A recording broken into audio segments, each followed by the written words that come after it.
Muito bem, pessoal. Bom dia a todos. Hoje é a nossa aula do dia 26. Então, nós vamos finalizar o material, né, que a gente estava falando essa semana do CPC 31, ativos não circulantes mantidos para venda, tá? Então, a gente vai finalizar esse CPC, tá bom? Bom, então, bom dia ao Alex, que entrou agora, né? Bom dia. Então, vamos lá, pessoal. Ó, esse CPC aí, nós tínhamos parado aqui, né? Na mensuração, basicamente. Foi aqui que nós tínhamos parado. Então, quando a gente fala aqui de... desculpa, nós tínhamos falado baixa e tínhamos falado de mensuração, tá? Então, só para a gente relembrar, que eu vou falar muito rapidamente, que é só para retomar o que nós falamos na aula de quinta, tá? Então, então, a entidade tem que mensurar esse ativo ou grupo de ativos pelo menor valor entre o seu valor contábil, o valor justo menos as despesas de vendas, tá? Então, isso, quando eu vou fazer essa transferência lá para o ativo não circulante mantido para venda, ela tem que mensurar esse ativo circulante ou não circulante mantido para distribuição aos sócios. Veja, o primeiro parágrafo ele fala de quando você vai vender e o segundo quando você vai distribuir para os sócios, né? Aí seja por distribuição de lucro, pessoal, seja por a saída dos sócios, tá? Até pode ser uma distribuição de lucro. Você vai distribuir o lucro para o sócio e você não vai dar dinheiro, você vai dar uma máquina para ele. Eu já vi acontecer isso, tá? Então, nesses casos aí, a gente teria que seguir essa mesma orientação aqui, tá? E aí, quando ele fala que as despesas de distribuição, é aquelas despesas incrementais, ou seja, aquelas que só ocorrem, só existem, porque eu vou fazer a operação, eu vou distribuir aqueles bens para os sócios. Se eu não for fazer isso, consequentemente, eu não tenho essas despesas. Então, esse tipo de despesa é o que nós chamamos de despesas incrementais, tá? São aquelas que ocorrem somente por conta dessa operação, tá? Depois, ó, se o grupo do ativo, ou melhor, se o ativo ou grupo de ativos recém-adquiridos, então ele satisfizer aí os critérios de classificação, aí como mantido para venda, o ativo ou grupo de ativos, então, deverá ser mensurado no reconhecimento inicial, tá? Pelo valor mais baixo entre o seu valor contábil, né? Ele fala que caso não tivesse assim classificado, e o valor justo, certo? Então, aqui ele fala, ó, recém-adquirido, se ele satisfizer os critérios de classificação como mantido para venda, ou seja, você já compra com a intenção de vender, né? Você já tem um plano para venda, enfim. Então, você teria essa classificação, seja o custo de aquisição ou o valor justo menos as despesas de vendas. Então, percebam, pessoal, deixa eu só ler o último aqui, ó, aí a gente vai, depois que eu falar de mensuração, eu vou falar esse negócio de reconhecimento de perdas aqui, e aí eu vou fazer um comentário exatamente disso que eu estou lendo, tá? Ó, se o ativo ou grupo for adquirido como parte de combinação de negócios, então ele vem pelo valor justo. Isso a gente já faz, a gente já utiliza esse critério, porque quando você adquire uma empresa, você vai ter o valor contábil, que é o que consta no balanço da outra demonstração, mas você vai ter o seu valor justo, tá? A gente vai ter que reconhecer pelo valor justo, o que pode gerar um ágio, né? Acho que até quem me perguntou isso há um tempinho atrás foi o Regilson, né, Regilson? Que você teve uma situação lá na sua empresa, não foi? Né? Acho que o Regilson já teve uma situação dessa, a Daiane também, enfim, então vejam, pessoal, que isso é uma situação bastante comum que a gente tem, tá? Uma situação que ocorre bastante. Bom, e qualquer aumento no valor presente das despesas de vendas que resulte da passagem do tempo deve ser apresentado nos resultados como despesa financeira, tá? Então, aplicando-se no que couber às disposições do CPC 12. Então, ele fala assim, então, quando você tem esse item, tá? E esse valor justo, vamos falar assim, essa despesa, né? Essas despesas de vendas, elas vão demorar para acontecer, porque às vezes você vende o bem, mas a despesa fica por um tempo, tá? Que estão relacionadas àquela venda. E se isso passar de um ano, digamos assim, então a gente precisa atender o que diz o CPC 12, eu preciso trazer a valor presente.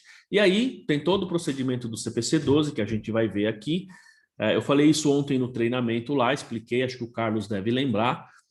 Eu vou ter duas contas redutoras, tá? E à medida que esse valor vai se realizando, ele vai sendo mandado lá para a despesa financeira, tá bom?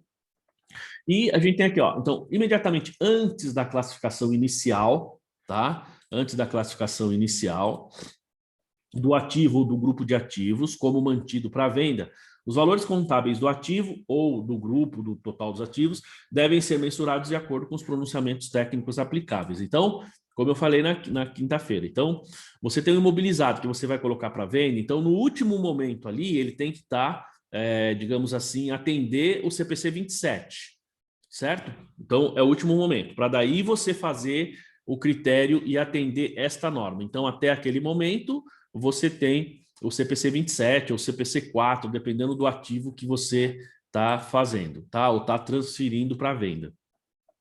Ó, e na mensuração subsequente, ou seja, no momento que ele vai para o outro grupo, né?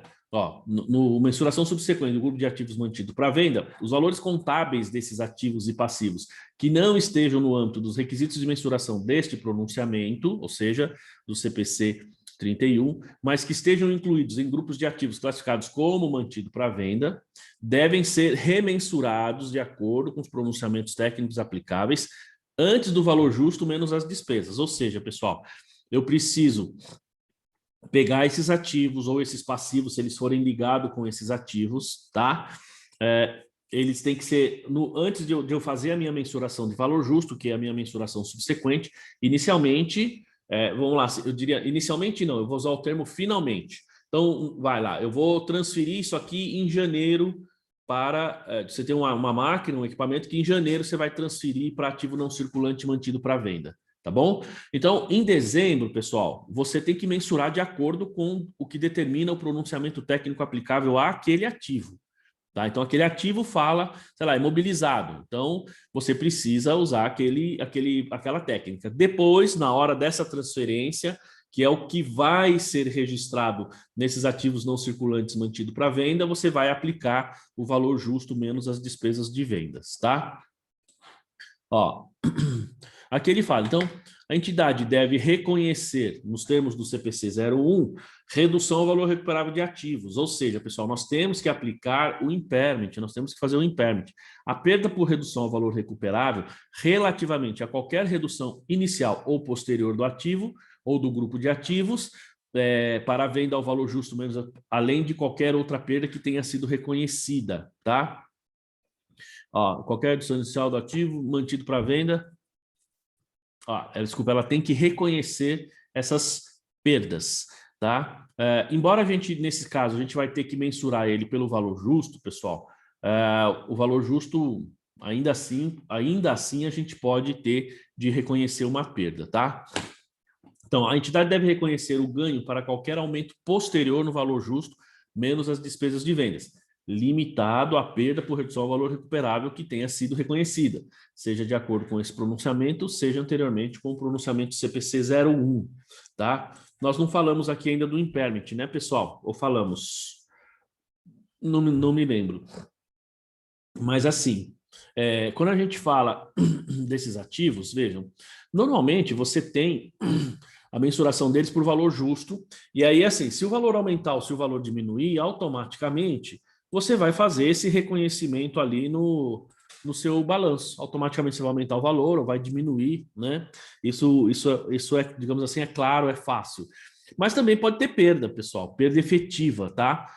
E aí, assim, se houver perda, você tem que reconhecer essas perdas. E quando você for fazer de novo esse impairment, estou falando que alguns ativos podem estar sujeitos a isso, né? Você não tem que reconhecer perda de todos, mas se tiver, tem que reconhecer. E aí, quando você vai reverter essa perda, vamos supor que no próximo impairment que você for fazer, aquele bem está ali ainda e aquela perda não existe mais. Então, uma vez feito isso, eu preciso reconhecer essa perda.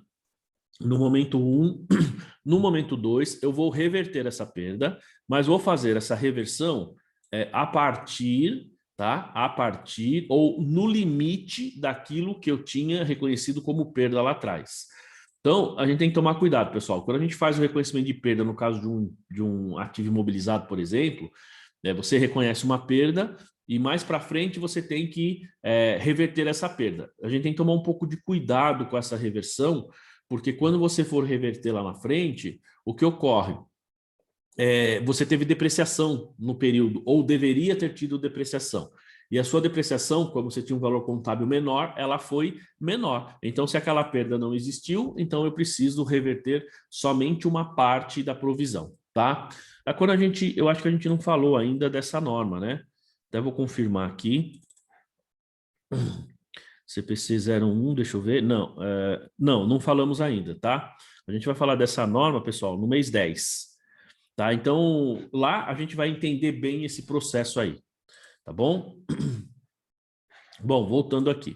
Então, isso basicamente é o que a gente fala do reconhecimento aqui de mensuração, tá? E aí, gente, por que que ele fala e por que que essa mensuração ela é importante? Por que que é importante a gente entender que eu mensuro no último momento pelo custo e na hora que eu vou fazer essa... Custo, assim, depende do ativo. E na hora que eu vou fazer essa transferência aqui para esse grupo de contas, atendendo o CPC 031, eu preciso mensurar considerando o valor justo, tá? Bom, porque isso... Eita, aqui tampa o meu nome.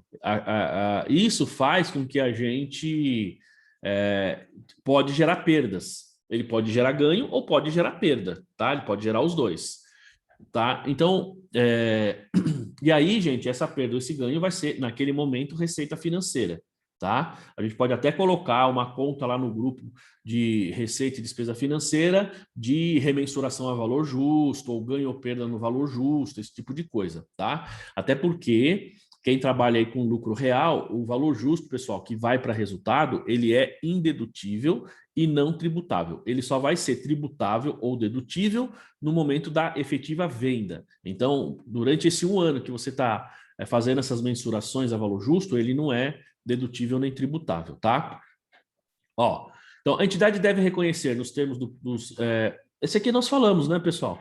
O recuperável relativamente a qualquer redução inicial ou posterior do ativo ou do grupo de ativo mantido para venda ao valor justo, menos as despesas de vendas, além de qualquer outra perda que tenha sido reconhecida de acordo aí com o item 19, tá? Que são esses itens aqui, ó, esse aqui é o 22, esse aqui é o 20, na verdade está falando desses itens aqui de mensuração, tá bom? Então, veja que a gente tem que reconhecer. Eu tenho perda, tenho que aplicar o CPC 01, tenho que fazer esse reconhecimento caso isso ocorra. Então, a entidade deve reconhecer o ganho para qualquer aumento posterior. Então, se eu tiver perda, eu reconheço a perda. Se eu tiver ganho, eu reconheço o ganho, porque é valor justo, tá, pessoal? Então, o valor justo, ele tanto eu reconheço o ganho quanto a perda. É diferente, por exemplo, quando a gente fala do impairment, por exemplo, do imobilizado, tá? Imobilizado, a gente não reconhece o ganho, certo? Porque o impairment ele só traz o valor para baixo, tá? Ele só diminui o valor. Muito bem. Então, seja bem-vinda, Daiane. Né? Ó, então, a entidade deve reconhecer esse ganho, tá? No valor justo menos as despesas de vendas. E aí, esse ganho que eu vou reconhecer lá na frente, de novo, ele fica limitado à perda por redução do valor recuperável acumulada. Então, se eu reconheci uma perda no ano 1 de 10 mil, eu não posso chegar nessa reversão de perda lá e vamos supor que o valor justo, vamos imaginar que você tenha que reconhecer uma perda de 10 mil, tá? E quando você vai fazer o valor justo no ano seguinte, ou quando você vai fazer o impairment no ano seguinte, o que ocorre?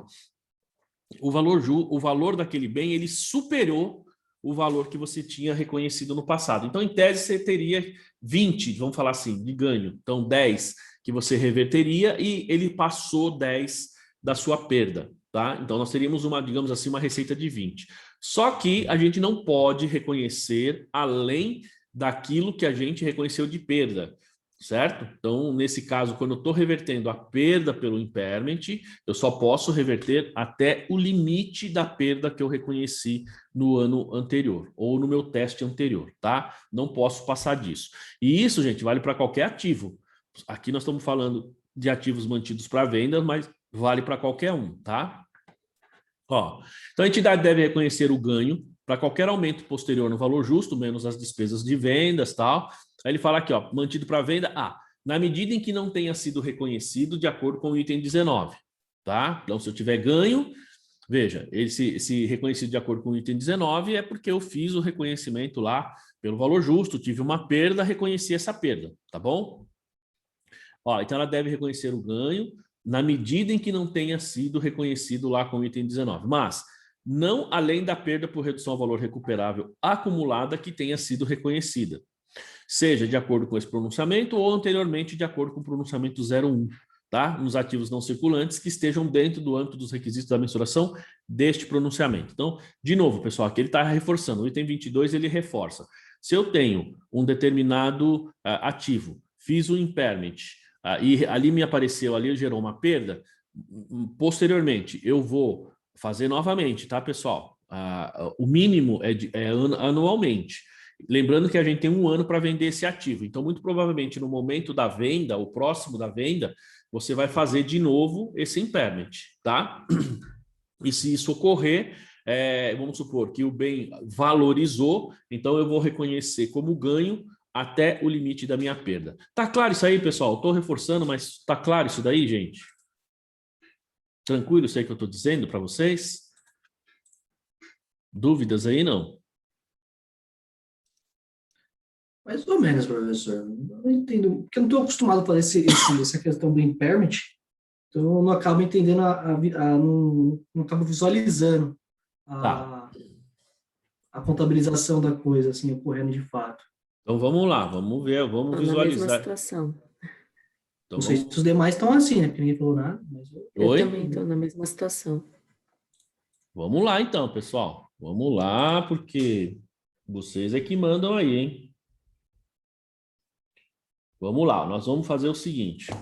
Bom, imagina, deixa eu colocar minha telinha aqui, tá? Ó. Muito bem. Imagina que a gente tem aqui a seguinte situação, ó. Eu tenho um ativo aí. Eu vou colocar ativo, tá, pessoal? Porque isso vale para qualquer grupo, digamos assim, tá bom? E não só especificamente para esse grupo aqui, tá? A Márcia também achou difícil. Então, eu vou contabilizar para vocês verem como que a gente vai fazer. Bom, então funciona assim. Essa dificuldade que vocês estão tendo, pessoal, é natural, porque essa dificuldade é porque a gente não viu ainda o CPC 01 no detalhe, tá? A gente não viu ainda, então vocês acabam ficando com dúvida, é normal. Mas eu vou mostrar para vocês pelo menos como que a gente contabiliza, tá? Não vou entrar no detalhe do teste, porque depois a gente vai detalhar isso. Então vamos supor que eu tenho aqui um ativo e esse ativo é 100 mil reais, tá? Tá ali registrado por 100 mil. Aí eu vou lá e vou fazer o teste de impairment. O teste, pessoal, eu preciso fazer uma série de cálculos, tá? Eu vou pegar o meu valor em uso, vou pegar o meu valor justo menos as despesas de vendas, dos dois o maior vai ser o meu valor recuperável. E aí eu confronto com o meu valor contábil. Vamos supor que ele seja 100 mil, tá bom? Eu nem vou considerar depreciação, ou vou colocar, vamos lá. Vou colocar aqui para vocês verem o procedimento completo, fica mais fácil. Ó, vamos colocar aqui, ó. Depreciação acumulada, tá? Então, vamos supor que eu tenho 20 mil. Então, eu pergunto para vocês, pessoal, neste momento, qual que é o meu valor contábil? Meu valor contábil é 80 mil, certo? Porque é 100 do meu ativo, meu custo de aquisição, menos a minha depreciação acumulada, tá? Então, a gente tem aqui o meu valor contábil de 80 mil. Beleza. Aí eu vou fazer o impairment. Então, tem todo o procedimento do impairment. E aqui no impairment, vamos imaginar que eu preciso considerar dos dois o menor, tá, pessoal? Então, eu vou fazer o seguinte aqui, ó, só para vocês verem, vou fazer um desenho rapidinho aqui, ó, tá? A gente tem o nosso valor contábil e o nosso valor realizável. Espera aí, né? E o nosso valor realizável, tá? Muito bem. Dos dois aqui, pessoal, eu vou escolher o menor. Então, como é que eu chego no meu valor contábil? É o meu custo, tá? Menos depreciação acumulada, menos perdas que você já pode ter ocorrido no passado. Então, isso aqui é o meu valor contábil, tá? Meu valor contábil. Deixa eu apagar aqui, que isso aqui tá ruim. Valor contábil. E o meu valor realizável líquido, pessoal, então aqui, ó, eu vou ter que comparar os dois. O meu valor realizável líquido, eu vou ter que pegar aqui e apurar o meu valor em uso e o meu valor justo, tá? E aqui, ó, é dos dois o maior. Esse é o processo. Então, é meu valor justo e meu valor em uso. Só que assim, como eu estou fazendo essa situação aqui, O que acontece? O que é o meu valor em uso, pessoal? Na verdade, o valor em uso é o valor presente dos fluxos de caixa futuro desse ativo. Então, eu vou ter que pegar esse ativo de 100 mil aqui, que ele já está no valor de 80. Eu vou projetar isso assim, normalmente para 5 anos, se é o que tem de vida útil, se a vida útil for maior. Normalmente a gente projeta para 5 anos, que é o que diz o CPC 01.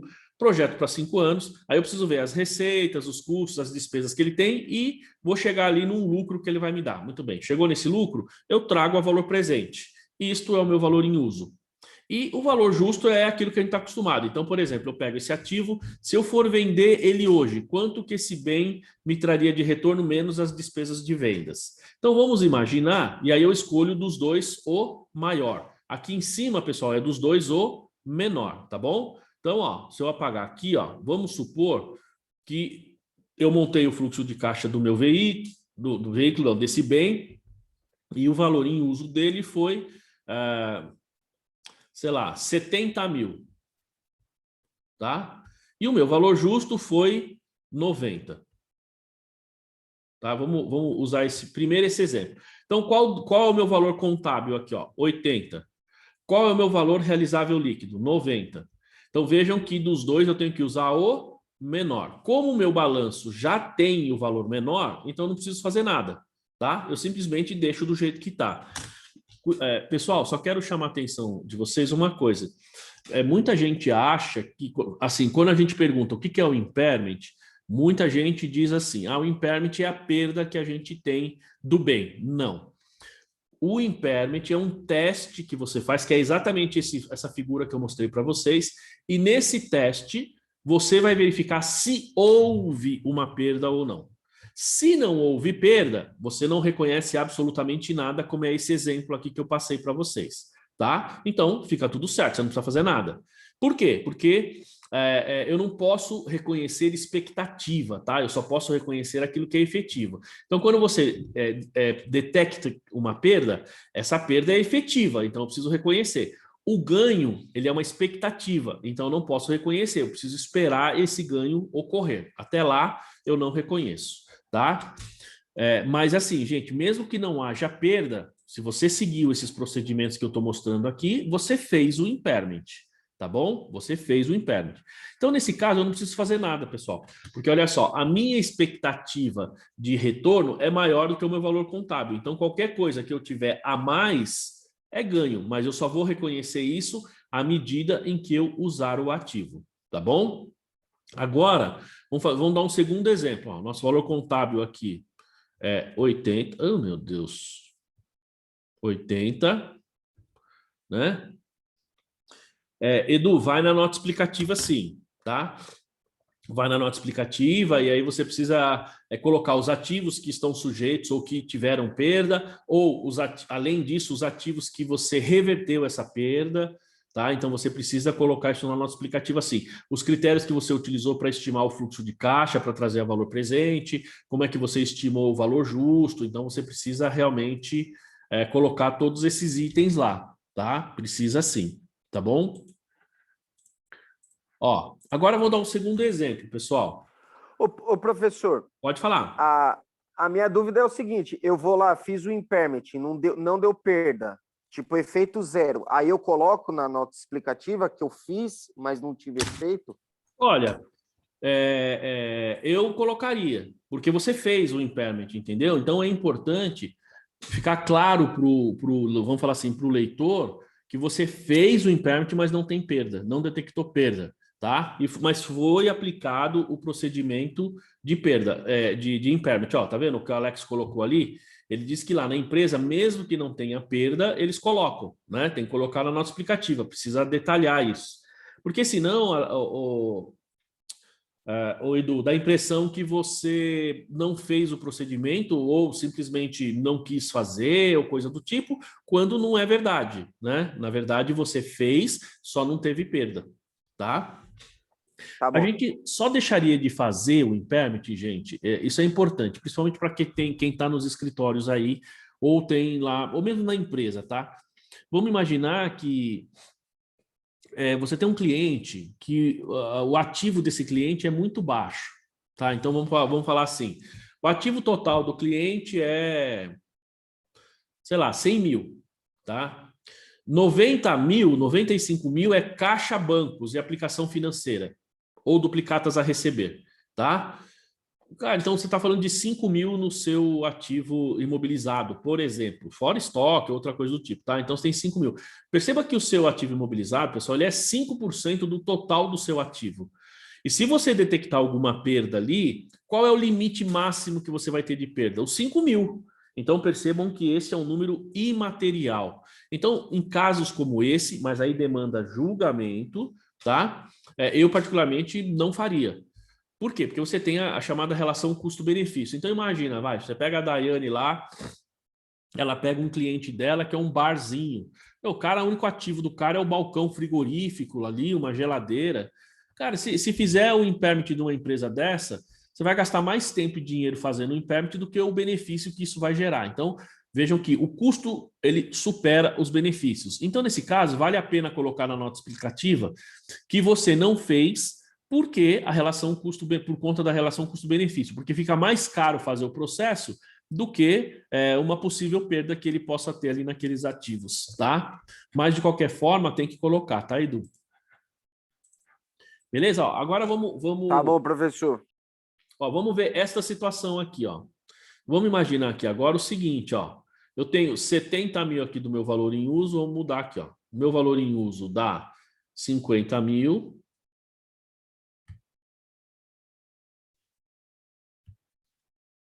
Meu valor justo aqui. Meu valor em uso, vamos supor que ele dá 50 mil. E o meu valor justo dá 70 mil. Então, qual dos dois eu tenho que usar? Aqui eu tenho que usar dos dois o maior. Ó, então, ó, percebam que o meu valor realizável é 70 mil, certo? E o meu valor contábil é 80. Então, o que eu tenho que fazer, pessoal? Eu vou apagar esse quadro aqui, tá? Vocês entenderam essa figurinha no cantinho aqui que ele fala valor em uso, valor justo? Entenderam? Eu vou apagar essa figura, tá? Para fazer os razonetes, ó. Muito bem. Aqui, ó, aí eu fui lá e quanto que eu tenho de valor realizável? Eu tenho 70 mil, certo, pessoal? Então, ó, eu preciso reconhecer aqui uma perda de 10 mil, certo? Uma perda de 10 mil. Então, o que que eu vou fazer, ó?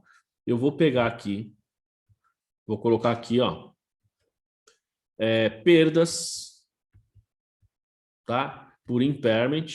E aí o nome precisa pensar direitinho. Quanto que é? 10 mil, certo? 10 mil. Então eu tenho, aqui é resultado, tá, pessoal? Ó, resultado. E tenho aqui perdas, vamos falar assim, impairment, tá?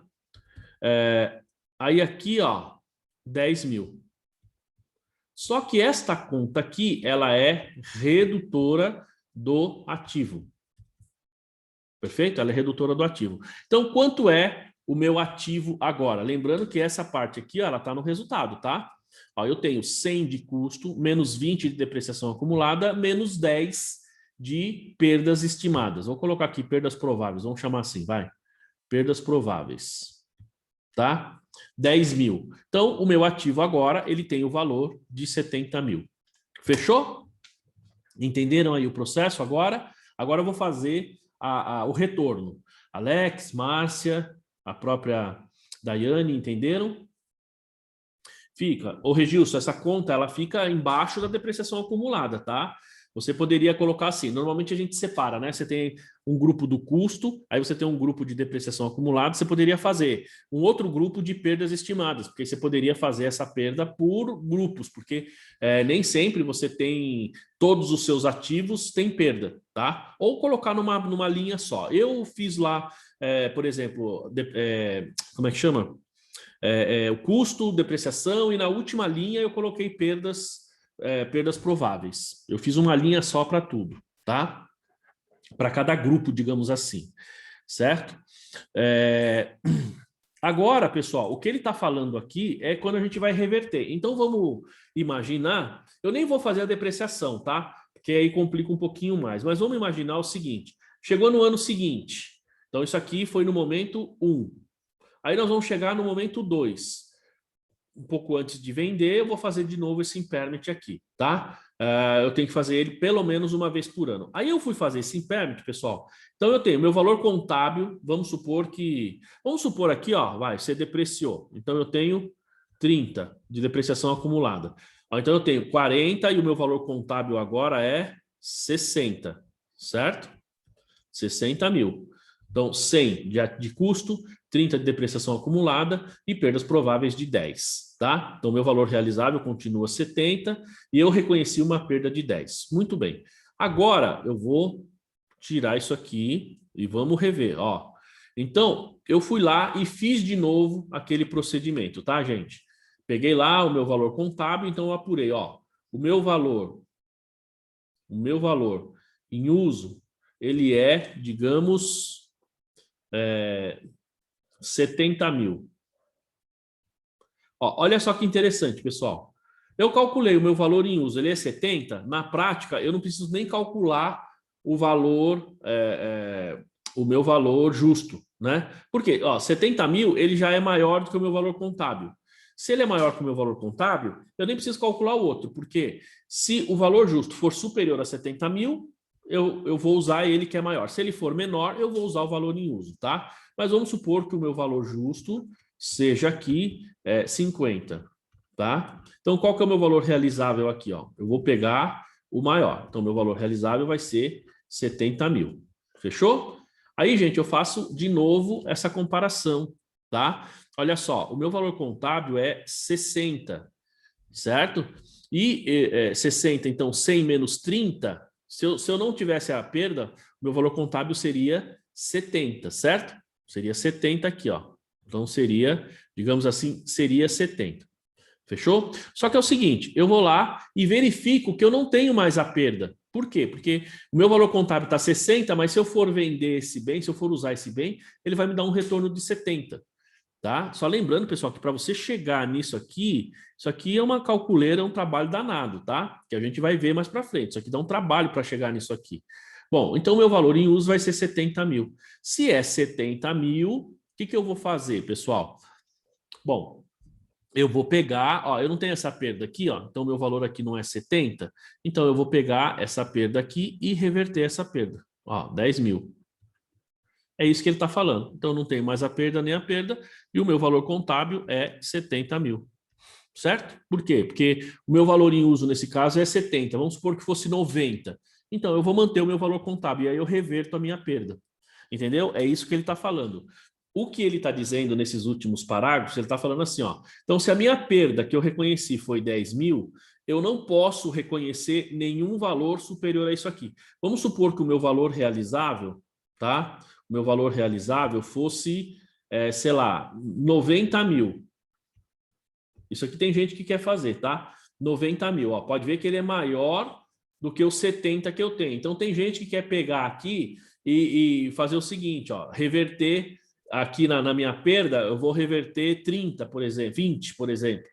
Por quê? Porque aí eu vou gerar um ativo de 90. E não posso fazer isso. Eu só posso reverter até o limite da minha perda, tá? Como que é, Daiane? A Daiane falou, essa perda se for em outro período, seria PL? Não, é sempre no resultado. Sabe por quê? Aqui, vamos lá, só uma coisa aqui. Então, a Márcia perguntou, o valor do ativo continua 100? Então, ali, na verdade, o 100, Márcia, é o custo de aquisição.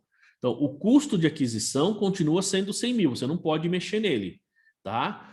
Então, ele mantém o valor contábil, que é o custo 100 mil menos a depreciação acumulada. Esse vai mudando porque você vai depreciando ao longo do tempo. Agora, essa perda, Daiane... não, a reversão... Não, a reversão ela vai ser o limite, tá? Então, vamos lá, só para a gente entender. Aqui, nós estamos falando em incompetência, certo? Então, quando eu faço a perda, ou teste de impairment, eu estou testando se teve perda naquele momento. Então, você naquele momento detectou uma perda, ele vai para o resultado naquele momento. Gente, essa perda é indedutível, tá? E se for reversão, não é tributada para lucro real, tá bom? Então, naquele momento você teve uma perda. Perfeito? Então, resultado.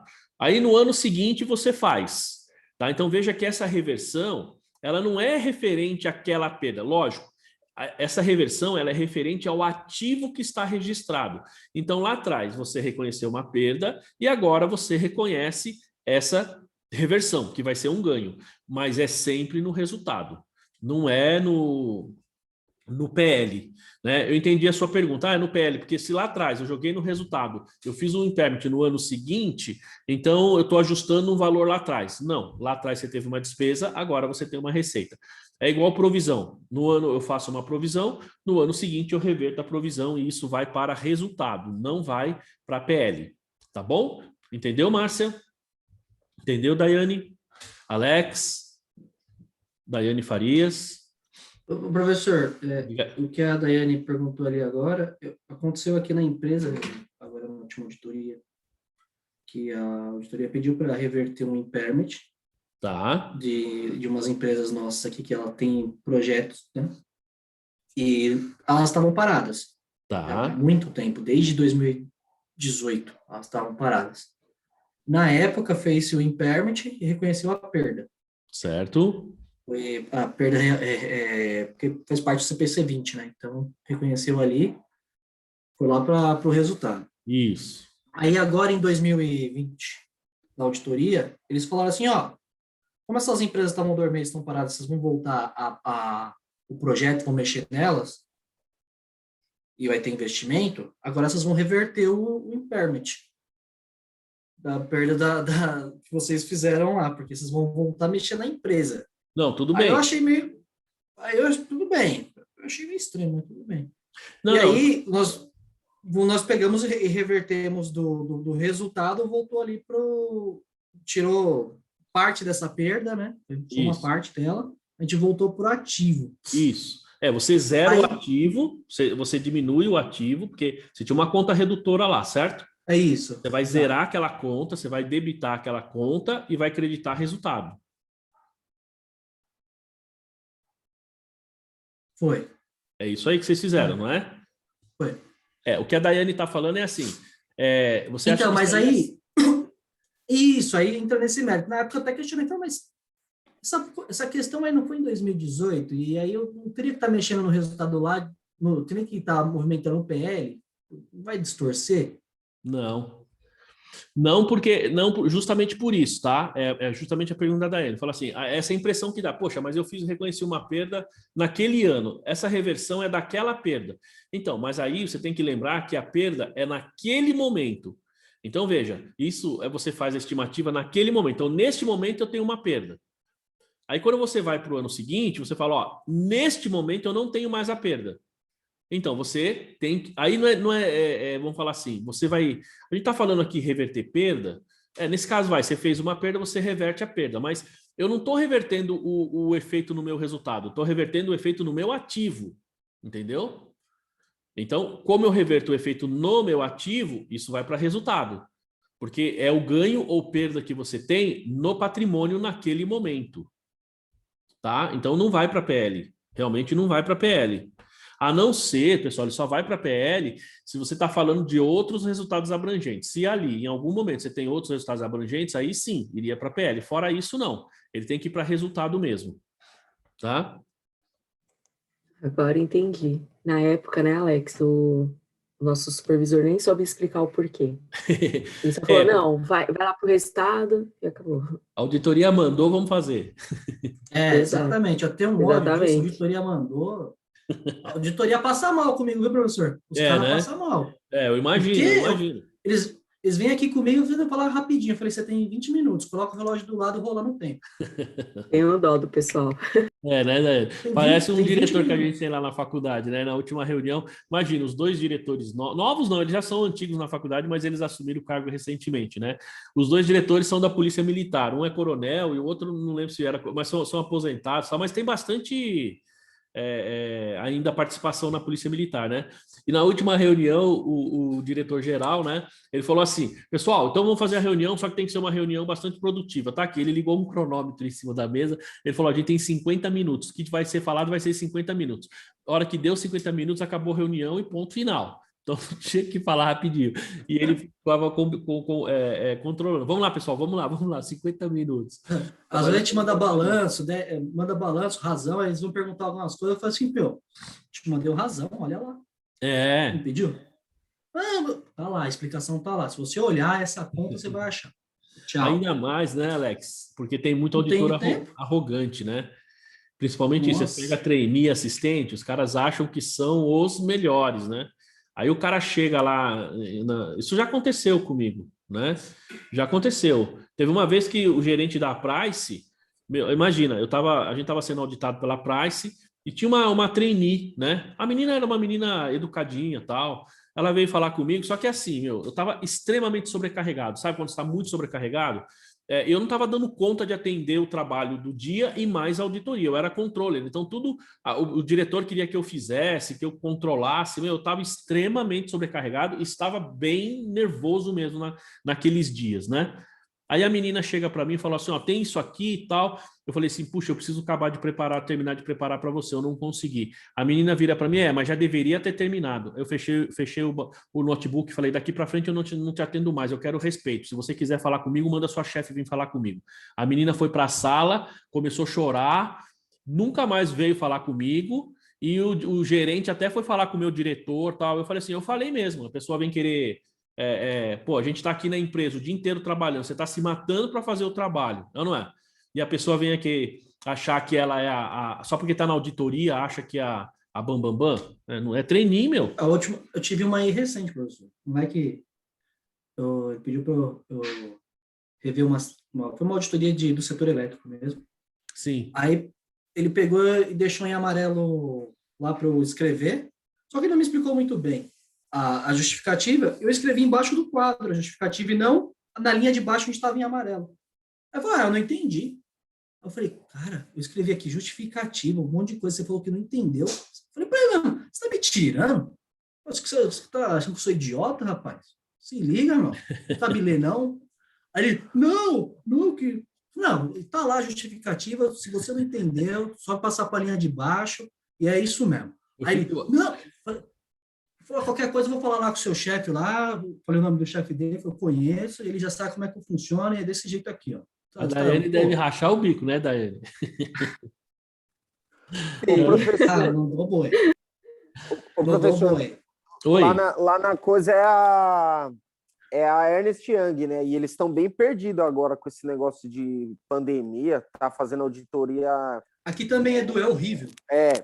Nossa, aí eles são ficam péssimos. de casa, aí tipo assim, um pede um arquivo, depois o outro pede o mesmo. Então. E aí é uma salada. É o que agora, o Regilson está falando, a auditoria pede 10 vezes a mesma coisa. O gerente de lá foi afastado com tipo uma doença lá que é tipo um estresse, mais que o estresse, entendeu? Não é aquela tipo, síndrome do burnout? Eu acho que é isso aí, é burnout, né? É isso aí. Ele foi afastado. Bicho pifou, meu. Cara, porque não aguenta, é puxado realmente. É muita pressão, né? Aqui enfim. Teve duas encarregadas que, dos dois nunca trabalhei de auditoria aqui com elas saíram da empresa, pediram demissão, por entrar em depressão, um monte de coisas, mas ficaram muito ruins. Hoje em dia, pessoal, eu vejo bastante gente, assim, a gente vive muito, desculpa a geração de vocês e uma geração depois de vocês, basicamente, o pessoal fala que é a geração mimimi e tal, e realmente, pessoal, é a geração, sabe, é uma geração, puxa, muito fraca, né? Tudo tá com depressão, tudo, você chama a pessoa, tira sarro da pessoa, pronto, já é homofobia, já é gordofobia, já é apropriação cultural, entendeu? Quando eu era criança, pessoal, não tinha nada disso, né? E outra, tô aqui trabalhando normal, não tenho depressão, não tenho nada disso. Hoje a gente fica vendo, não, porque isso gera um estresse na criança. Vou dar um exemplo, pessoal, meu filho tem 3 anos, tá? Ele dorme comigo e com a minha esposa. Não há meio da gente fazer ele dormir na caminha dele. Ele parece que ele tem medo, né? Ele começou a falar, tem medo do Hulk, ele fala, né? Agora tá com medo do Hulk. Até andei colocando o desenho do Hulk para ele ver que não tem nada demais, né?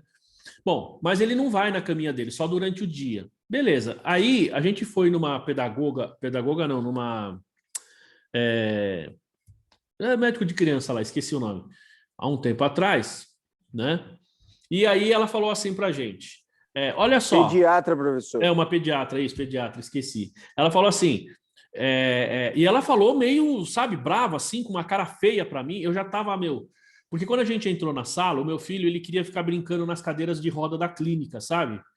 E eu falei que não, e o moleque abriu o berreiro. E a gente entrou na sala da pediatra e o moleque tava gritando. E ela achou que a gente ou tinha batido no menino, ou fez alguma coisa do tipo. Aí ela começou a fazer algumas perguntas já com cara feia. Cara, aquele dia eu já tava, né? Aí a mulher falou assim, ele dorme com vocês ou coisa do tipo? Começou a fazer um monte de perguntas. Eu falei, ele dorme com a gente, sim. Ela falou assim, não, pode parar com isso. E tipo, deu uma dura, sabe? Pode parar com isso porque isso vai trazer problema psicológico para ele no futuro. Eu falei, caramba, o moleque só tem 3 anos, o moleque tem medo. Quando eu era criança, eu também tinha medo. E não tenho problema psicológico hoje, não. Não tenho. E dormia com a minha mãe, às vezes, não era sempre, mas dormia com a minha mãe. Quando eu tinha medo, cara, eu era criança, virou não tinha contador, dúvida, eu ia pra professor. cama da minha mãe. Oi? E virou contador ainda, hein? Exatamente, né? E estamos aqui ainda, velho. Isso que é ser lutador, né, Edu? Aí... Pode falar, professor. Não, só concluindo. Aí ela falou isso. Aí eu falei, pô, Aí, na hora, eu falei, deixei ela atender, ela pediu uns exames, eu falei, nunca mais volto aqui nessa clínica, tá? Aí fomos em outra. Aí fomos lá, era um japonês mesmo, tá? Não é filho de japonês, não é Sansei nem Nisei, ele é japonês, é um senhor. A gente foi, eu fiz essa pergunta para ele, falei, doutor, olha só, meu filho ele dorme com a gente tem tentado, né, colocar ele na caminha dele, nós estamos tentando, mas ainda ele não fica, quando a gente fala para ele, pega suas coisas para dormir, ele pega o cobertorzinho dele e já vai para nossa cama. Ele não quer saber. A nossa cama é a cama dele, entendeu? Aí eu perguntei se isso poderia trazer algum problema para a criança. Sabe o que o médico me falou? O médico virou para mim e falou assim, olha, isso não tem problema absolutamente nenhum. Ele falou assim, eu japonês, né? Eu japonês, não brasileiro, eu japonês. No Japão, ele falou assim, no Japão, as crianças são incentivadas a dormirem com os pais até aproximadamente os 10 anos. Ele falou que isso gera confiança entre a criança e os pais. Entendeu? Ele falou assim, então não tem problema nenhum, pode ficar despreocupado que o seu filho não vai ter problema no futuro. Então a gente vive hoje numa como eu diria, numa época, pessoal, que, cara, qualquer coisa que a pessoa falar para você, te olhar torto, né? Aí as pessoas já, como é que se diz? Já acham ruim. Ó, vou dar um exemplo para vocês, tá? Professor, eu trabalhei com auditoria, mas era uma auditoria menor, né? Não era dessas Big Four. O auditor lá, que eu trabalhava com ele, eu tinha que carregar a mala dele. Quando chegava no hotel, ele falava, ó, Pica-Pau, a mala é sua. Aí pegava carregava a mala dele, e o bicho era alcoólatra, né? Aí ele chegava no boteco, pedia 2 doses de vodka e falava, você vai tomar uma e eu vou tomar outra. Eu falei, não, mas eu não bebo muito, tal. Não, você vai tomar. Aí tinha que ficar enchendo a cara com o bicho lá no boteco e ainda tinha que rachar a conta. Então... Uma vez, o dono da empresa chegou lá falando do Paulo Henrique Ganso e do Neymar, né? Aí eu falei, puxa, eles estão arrebentando, não sei o quê, não sei o quê. A hora que o cara saiu, ele falou assim, ó, que isso não se repita, hein, mano? Pica-Pau não fala com o cliente, só eu falo. Então, cara, eu já passei por umas situações assim, Edu. Hoje qualquer coisa é bullying. Exatamente. Quando eu fui trainee, eu tive isso daí. Eu fui prejudicado nas minhas avaliações, entendeu? Mas assim, cara, eu mostrei o meu valor pelo meu trabalho. Olha só, 2 situações no qual eu fui mal avaliado porque eu tive isso daí. Tinha muito trainee na minha época. Na minha turma, quando eu entrei, tinham 40 trainees que fazia isso daí. Sabe o que os caras faziam? Tem que ir para Brasília. Na época, a minha empresa de auditoria auditava o Banco do Brasil. Tem que ir para Brasília. O cara pegava a lista telefônica. Hoje é notebook, tá certo? Na época não era, não. Na época era tudo à mão. O cara pegava a lista telefônica, 2 listas telefônicas, embalavam e chegava para o Pica-Pau, para o trainee e falava assim, ó, fulano, precisa levar isso aqui para o auditor lá, só que isso aqui é muito, muito importante. Você não pode colocar na mala e nem despachar, você tem que levar na mão. Cara, o cara ia com 2 listas telefônicas até Brasília. Que filho da puta. Os caras só sacaneavam desse jeito.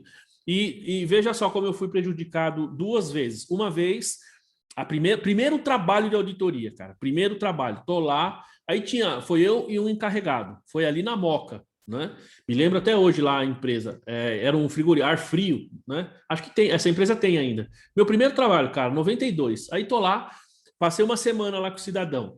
E o cara era meio, sabe, o cara meio bocozão, assim, meio lerdão, sabe? Meio nerdão, assim, meio. O cara era meio esquisito. Bom, meu, aí quando a gente tava voltando, a gente tava no meu carro. Aí eu tinha um martelinho pequenininho no carro, um martelinho desse tamanho, sabe? Aí o cara pega aquele negócio, ele foi falar assim para mim no carro, enquanto eu estava dirigindo. Cara, me lembro até hoje, ele estava na Radial Leste.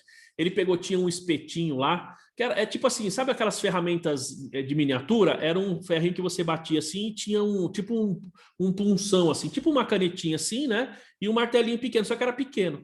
Aí ele foi fazer isso e falou assim: você sabia que na Segunda Guerra Mundial eles pegavam as pessoas para torturar e colocava o espeto aqui dentro da unha e batia? Quando ele fez isso, cara, o martelinho pegou na unha dele e quebrou a unha.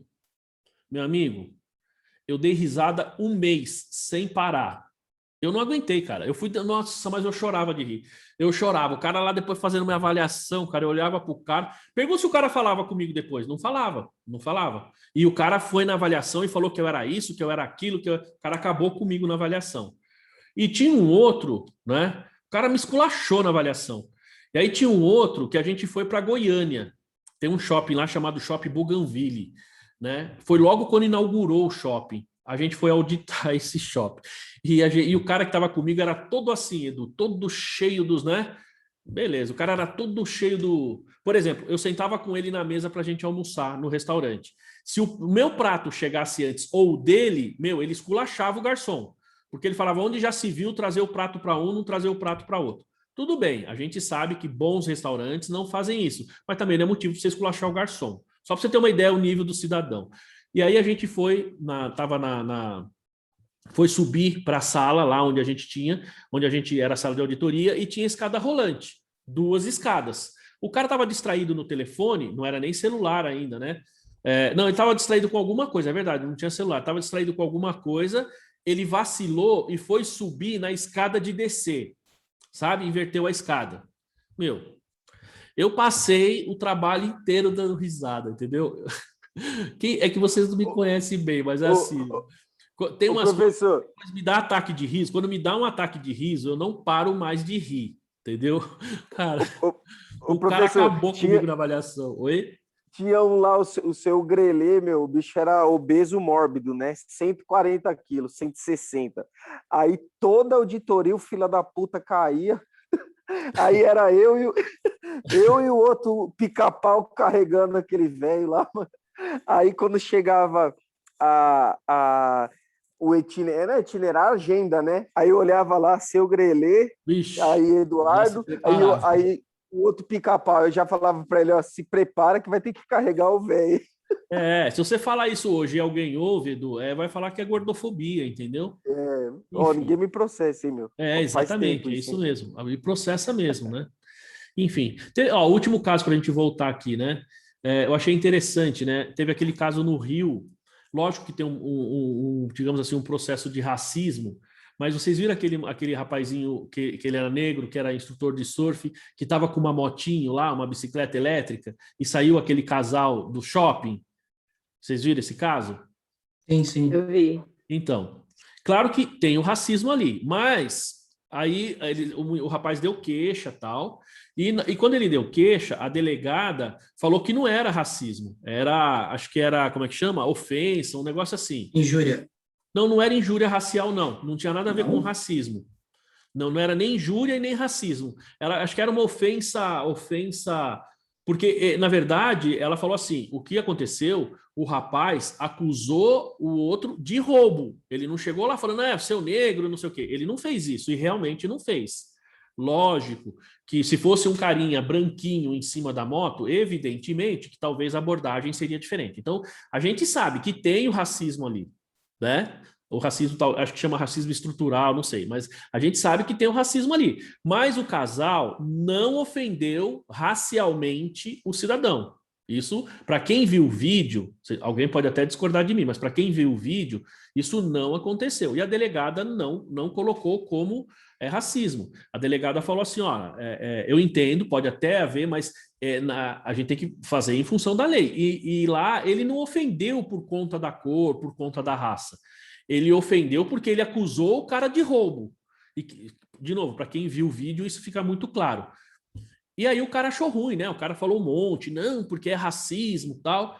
Pode até ser, mas a gente também tem que tomar cuidado, porque você vê, assim, na minha opinião, ele não acusou o cara porque o cara era negro, ele acusou o cara. Imagina, pessoal, vocês chegam lá, você tem uma bicicleta elétrica, uma moto ou um carro igualzinho, tá? Você vai pegar a 20 metros, você vê uma igualzinha a sua. O que você faz?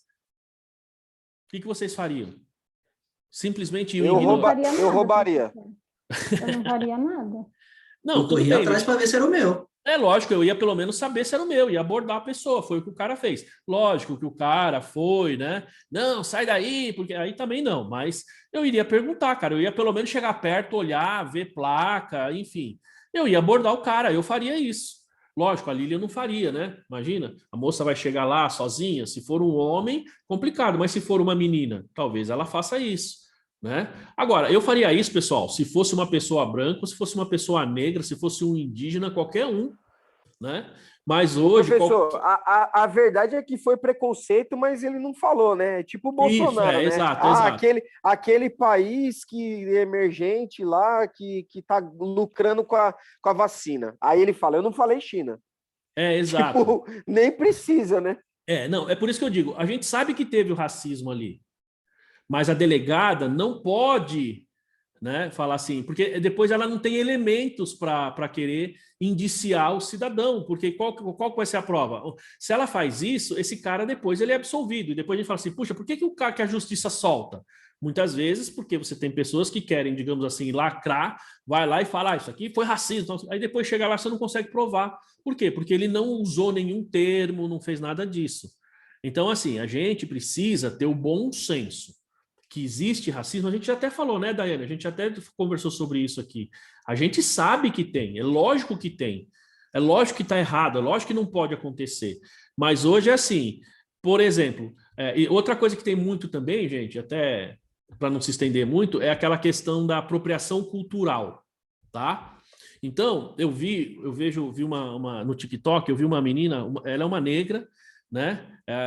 E ela acho que é ativista, inclusive. Ela falou assim, pessoal, vamos parar com esse mimimi de inclusão, como é que chama? De apropriação cultural.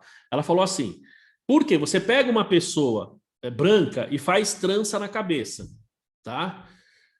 Aí tem alguns ativistas muito radicais que ficam falando que isso é apropriação cultural. Isso é apropriação cultural porque fazer trança na cabeça não é do branco.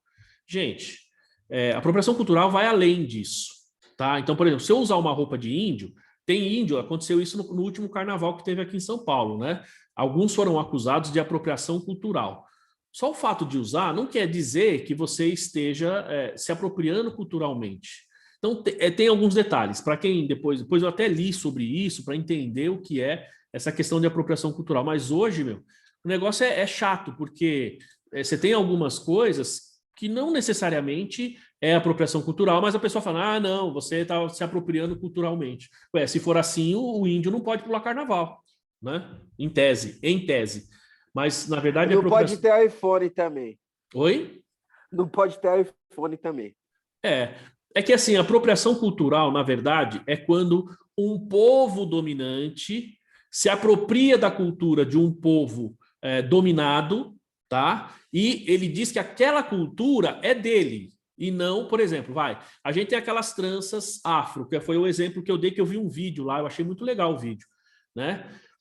Eu vi, a menina falou assim, um branco usar trança, aquelas tranças, eu não sei o nome aí daquelas trancinhas que faz no cabelo, ela falou, ou usar dread, por exemplo. Se fosse assim, pessoal, nós não poderíamos usar dread, né? Enfim, mas ele falou assim, isso acontece quando, por exemplo, o branco que domina, vamos falar assim, então ele teve aí uma dominância sobre a raça negra, aí eu vou lá, pego algo que o negro ou que a raça negra, de qualquer forma, desenvolveu, criou, e eu vou falar que aquilo é meu.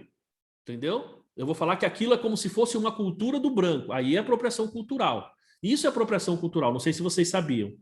Então, simplesmente eu usar alguma coisa, sei lá, que um negro, ou que um índio, ou que qualquer outra raça, digamos assim, né, seja aí um estrangeiro, por exemplo, usa, isso não é necessariamente apropriação cultural, mas as pessoas falam, não, isso é apropriação cultural. É a mesma coisa. Bom, enfim, voltando. Mas no auditor tem muitos casos que a gente tem que bater mesmo, porque tem auditor que é muito legal, tem auditor como a própria Darlene falou, ó, eu sou muito boazinha com os auditores, tá vendo? A auditoria deste ano, vou pedir para eles olhar o razão, eu sempre abro os lançamentos, explico, né? Então, tem que tomar cuidado, Darlene, porque tem muito auditor que os caras são folgados, tá? Os caras são folgados realmente. E principalmente se o cara, por exemplo, é trainee ou coisa do tipo, e às vezes o cara quer se crescer. Tem muito cara que é arrogante. E aí o cara acha que, porque eu sou auditor, porque eu sou da PwC, porque eu sou... Grande coisa, né? Se for comparar o seu salário com o salário dele, muito provavelmente você ganha muito mais que ele. Só para deixar claro, eu sou bonzinho com os auditores, não sou assim tudo bem. Mas tem uns ali que, rapaz... Quando pisa, já fala, ixi, vai tomar. Você já falou o que você faz. Exatamente. Mas na maior parte do tempo eu sou legal, porque vi umas meninas muito gente boas lá, da PwC era legal. Ele já esculachou, né, Edu? Gente boa. Agora ele tá querendo já mostrou quem é, agora não adianta. Não, mas eu dou umas esculachadas mesmo também, viu, Edu? Mandou razão. Você se ligou, né, professor? Esculacha os caras e passa pano pras minas. Isso. Pô, já passaram o pano para mim também, né? Ser Ó, parceiro de quem é parceiro. Eu já passei por isso. Eu sempre, quando era auditor, eu sempre fui tranquilo, então eu nunca tive problema nas empresas. Nunca tive, graças a Deus.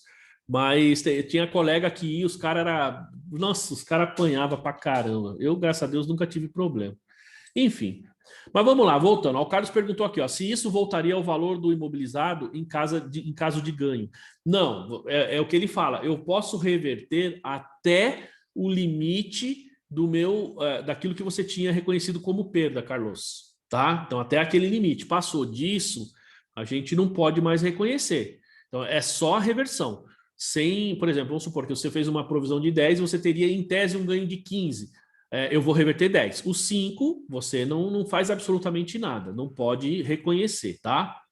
Professor, então, na verdade, eu só posso mexer na conta redutora, né?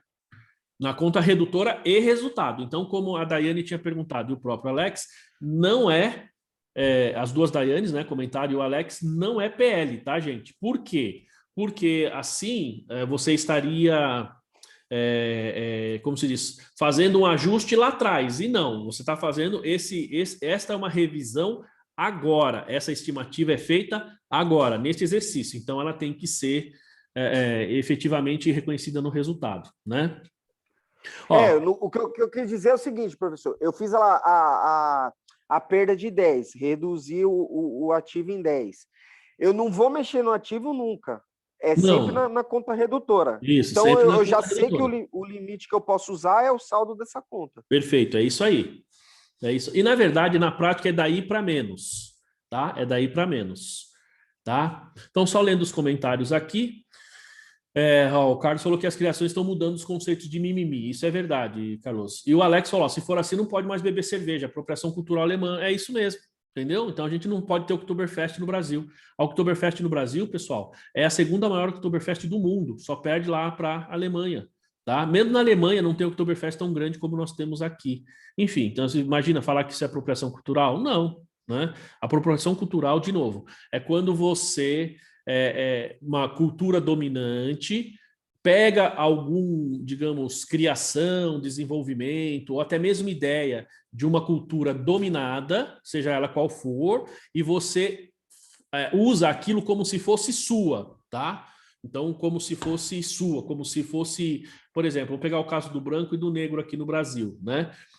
Então, por exemplo, o negro vai lá, desenvolve alguma coisa, cria alguma coisa. Aí eu, branco, vou lá, pego digamos, aquela ideia, aquele conceito e falo que foi o que fiz, tá? Isso aí é apropriação cultural, porque eu estou pegando algo que diz respeito à cultura, né? Isso diz respeito à cultura. O Alex falou, aqui no Brasil sobra apenas o folclore, o resto é apropriação cultural. Hoje, se a gente for pensar em termos de, digamos, de lacração, é isso aí, né? Basicamente é isso, né? Mas mesmo folclore, viu? Mesmo folclore, enfim. Né? Nem folclore tem mais, professor, porque o dia do Saci aqui, os caras comemoram Halloween agora. É verdade, Puta, é isso mesmo. Crer, né? É isso não mesmo. Parece mais nem um curupira, né, mano? É isso aí. Quando eu era criança, a gente tinha essas coisas. Hoje não tem mais. A gente busca a cultura americana, basicamente. Né? Halloween não é uma coisa do brasileiro. Halloween é uma coisa do americano. Né? Enfim. Mas, bom, voltando. Né? Então, o Regis falou aqui, ó, que o PL seria somente ajuste de exercícios anteriores, certo? Então, vamos supor que você está fazendo um ajuste aí, não é a reversão, tá? Por algum motivo... bom, se você reconhecer uma perda e você vai ajustar essa perda, você vai fazer a reversão. Ela pode ser parcial ou pode ser total, pessoal. Aqui eu dei um exemplo de uma perda que, digamos assim, que o ganho supera a perda. Então, eu vou reverter a 100% da perda. Agora, no nosso exemplo ali, eu tinha contabilizado como perda 10 mil, certo? Mas vamos supor que eu tenha que reverter 5 mil. Então, eu reverto 5 mil e ainda fica 5 mil como perda, tá? O que eu não posso é passar dos 10 mil. E a reversão pode ser menor do que os 10 mil, tá? Pode ser menor que os 10 mil, tá bom? Tudo bem, pessoal, até aí? Vocês ficaram fazendo... Tudo bem, mas os caras que escrevem os textos aí do CPC, aí, FRS, vou te contar, hein? Os caras complicam uns negócios que nada a ver. Acho que os caras nunca fizeram débito um crédito. Acho que é isso. É muito técnico, tá? E assim, na verdade, eles fazem a tradução do inglês para o português. E aí essa tradução, primeiro, é técnico demais. Eu também acho isso, é técnico demais. E aí não tem muita prática, você não tem muita aplicação prática nas normas. Você tem algumas que são bastante complexas. No final, você tem alguns exemplos, alguma aplicação, né? Como a Daiane falou, é muito controle também, não é simples. Dependendo do tipo da norma, Daiane, que a gente tem que aplicar, você tem que fazer controle. E aí a gente que está no escritório, para quem está na contabilidade terceirizada, é difícil, porque você tem que, como eu diria, desenvolver controles e você não vai ser mais remunerado, você não vai ter uma remuneração melhor por isso. Porque você vai falar isso para o empresário vai falar, não precisa fazer. Como a gente não tem fiscalização, então, a princípio, não teria aí o que fazer. Aliás, pessoal, ontem eu li uma matéria, antes que eu esqueça, que fizeram aí, o governo fez uma proposta, eu não sei se já foi para o Congresso ou não, de que, por exemplo, a abertura de firma agora vai unificar tudo. Então, isso no Brasil inteiro, é um projeto do governo federal. Então, todas as empresas elas vão ser controladas somente pelo CNPJ. Então, você não vai ter mais inscrição estadual, inscrição municipal, enfim, não vai ter nada disso. Vai ser tudo somente pelo CNPJ. E aí você vai abrir a empresa em torno aí de 10, 15 minutos e fez isso, a empresa já pode funcionar, emitir nota, tudo isso, né? Para vocês terem uma ideia como isso vai facilitar a nossa vida, mas por outro lado a gente vai deixar de ganhar dinheiro, hein? Certo? Ô, professor, a gente não vai mais ganhar dinheiro com as aberturas de empresas. Eu abri um PJ para mim lá e fiz aquele DBE, meu. Isso. Nossa, um negócio do inferno, hein, meu? Enche o saco. Isso tudo vai acabar. Eu sei que o meu deu errado, ficou bloqueado lá. Aí eu falei com um amigo lá de uma empresa que faz essa parte, aí ele resolveu. Nem sei como também. Mas é meio zoadinho de fazer. Na verdade, quando dá problema no DBS, tem que cancelar e fazer outro. É isso que ele fez. Eu não sei o que ele fez. Ele entrou lá na prefeitura, lá, fez não sei o quê. Era já na parte de emissão de nota lá do. Ixi, aí é pior ainda, que a prefeitura. Se for de São Paulo, então é um saco. Isso aí. Eu não sei porque não estava emitindo nota, estava dando um erro lá. Aí ele entrou lá, ligou para não sei quem e deu certo. Vai facilitar. E aí, gente, a gente tem que tomar um pouco de cuidado, principalmente quem está nos escritórios, porque isso significa, digamos assim, perda de receita. Porque se o empresário ele consegue abrir a empresa lá em 10, 15, 20 minutos sozinho lá na casa dele, ele não vai precisar, essa receita de abertura de empresa, os escritórios não terão mais, certo? E aí, cada vez mais, a gente tem que reforçar o que a gente está fazendo aqui, que é entender esses procedimentos contábeis para que a gente possa fazer a contabilidade do cliente. Porque, como a gente sempre fala, com o tempo, aquele contador que só faz a parte... além do mais, né, Márcia? Como a Márcia está falando, ó. Então não conseguimos controlar nem o estoque e o caixa, quem dirá os outros ativos. E a maioria ainda faz a abertura errada, é verdade. Então, a gente tem muitos problemas com relação a isso aí. Né? O pessoal não tem muita experiência, vai lá, mete as caras para fazer a abertura e dá problema, tá? É bastante comum. Bom, mas enfim. Então, vejam que a gente tem que fazer controle, e é difícil, né? Como a Daiane falou e a Márcia concorda, e eu também concordo. A gente não consegue ter controle do cliente em termos de estoque e tal. Mas, aliás, Márcia, é assim, esse tipo de controle é do cliente, não é nosso, tá? Não é nosso. Então, quando a gente fala aqui de você fazer essa transferência para venda e você tem ali um ativo que você precisa fazer o impairment, como é que você vai fazer? Eu já discuti bastante isso com a Daiane, né, Daiane? Várias vezes, não exatamente sobre esse assunto, mas já falamos várias vezes sobre isso, né? Do tipo... Inclusive, eu tenho uma auditoria de uma indústria que me questionou isso, né? Se faz impairment e tal. Aí eu falei, não, porque ninguém me passa controle. Só isso. Porque não tem como eu pegar a responsabilidade para mim, senão eu não trabalho. Eu tenho um fechamento mensal. Eu respondi bem assim. Então, eles estavam ajudando a gente para organizar e tal. Eu falei, se vocês conseguirem lá dentro ter um controle para passar as informações para a gente, vai ficar lindo. Exato. E aí, né, Daiane, você vai falar assim, não, por enquanto é aplicação impraticável. Usa essa expressão. Exato. Essa expressão é a expressão das normas, tá? Então você fala assim, ó, é aplicação impraticável, porque eu não tenho dados. Então, se vocês conseguirem os dados, eu faço. Aí, Daiane, você vai falar assim, você me passa os dados que eu mato no peito e faço, mano, que eu domino a parada, tá certo, mano? É nóis, tamo junto. Agora, se não tem, velho, não vou adivinhar os bagulho, tá ligado? Né? Fala isso aí que os caras já vão saber. Ou seja... Mas eles entenderam, assim, mas... lá. Agora vamos que a contabilidade que não sabia ou não fazia. A gente não tem bola de cristal, né? Não tem como. Exato. Agora, vamos traduzir. Quando você chegar para o auditor e falar assim, olha só, nós não fazemos porque nós temos uma aplicação impraticável segundo as normas. Porque a gente não tem dados confiáveis, nós não temos mensurações confiáveis e as normas são muito claras que a gente não deve fazer o registro se os valores, se as estimativas não forem confiáveis. É por isso que a gente não faz. Entendeu? Aí você esculacha o cara. Mais que a resposta na ponta da língua agora. Exatamente, é isso aí. Exatamente, porque aí o cara vai falar assim, puxa, você não faz, porque quando ele faz isso, de novo, voltando na auditoria, né? Ou até mesmo consultoria, o cara vai chegar para você, né, do escritório de contabilidade, já tem preconceito aí. Eu tenho como se diz, depressão, porque o pessoal tem preconceito contra o escritório de contabilidade, né? Eu fico, né? Quer dizer, não dá nem para brincar com isso, né, pessoal? Depressão é uma doença tão séria, né? Mas assim, tô brincando, eu não tenho esse tipo de problema, que se a pessoa vier conversar comigo, eu converso. Mas assim, existe realmente um preconceito contra o pessoal do escritório. O cara já chega lá, se isso acontece, por exemplo, você vê na Daiane aí, né? Com o Alex, ou mesmo com a Darlene, enfim, ou acho que o Regilson também tem empresa de auditoria. Então, se chega lá, quando ele. E vamos falar dessas empresas. Agora, escritório de contabilidade, quando ele chega. O cara já muitas vezes já quer se crescer. Não, porque você não faz, porque dá a impressão que você não sabe. E aí, de novo, mata no peito e joga a bola para o cara. Fala assim, ó, a gente não faz porque é uma aplicação impraticável por conta das normas. E mais, as normas são muito claras quando elas dizem que nós não devemos fazer o cálculo quando eu não tenho uma estimativa confiável. Pronto. Né? Lógico que o ideal seria, nesse caso, uma pergunta que o Edu fez, colocar isso em nota explicativa. Porque na hora que você colocou em nota explicativa, então fica fácil para o cidadão entender que você não faz, não é porque você não sabe, não é porque você não quer, porque você não tem dados suficientes, ou a estimativa que você tem não é confiável.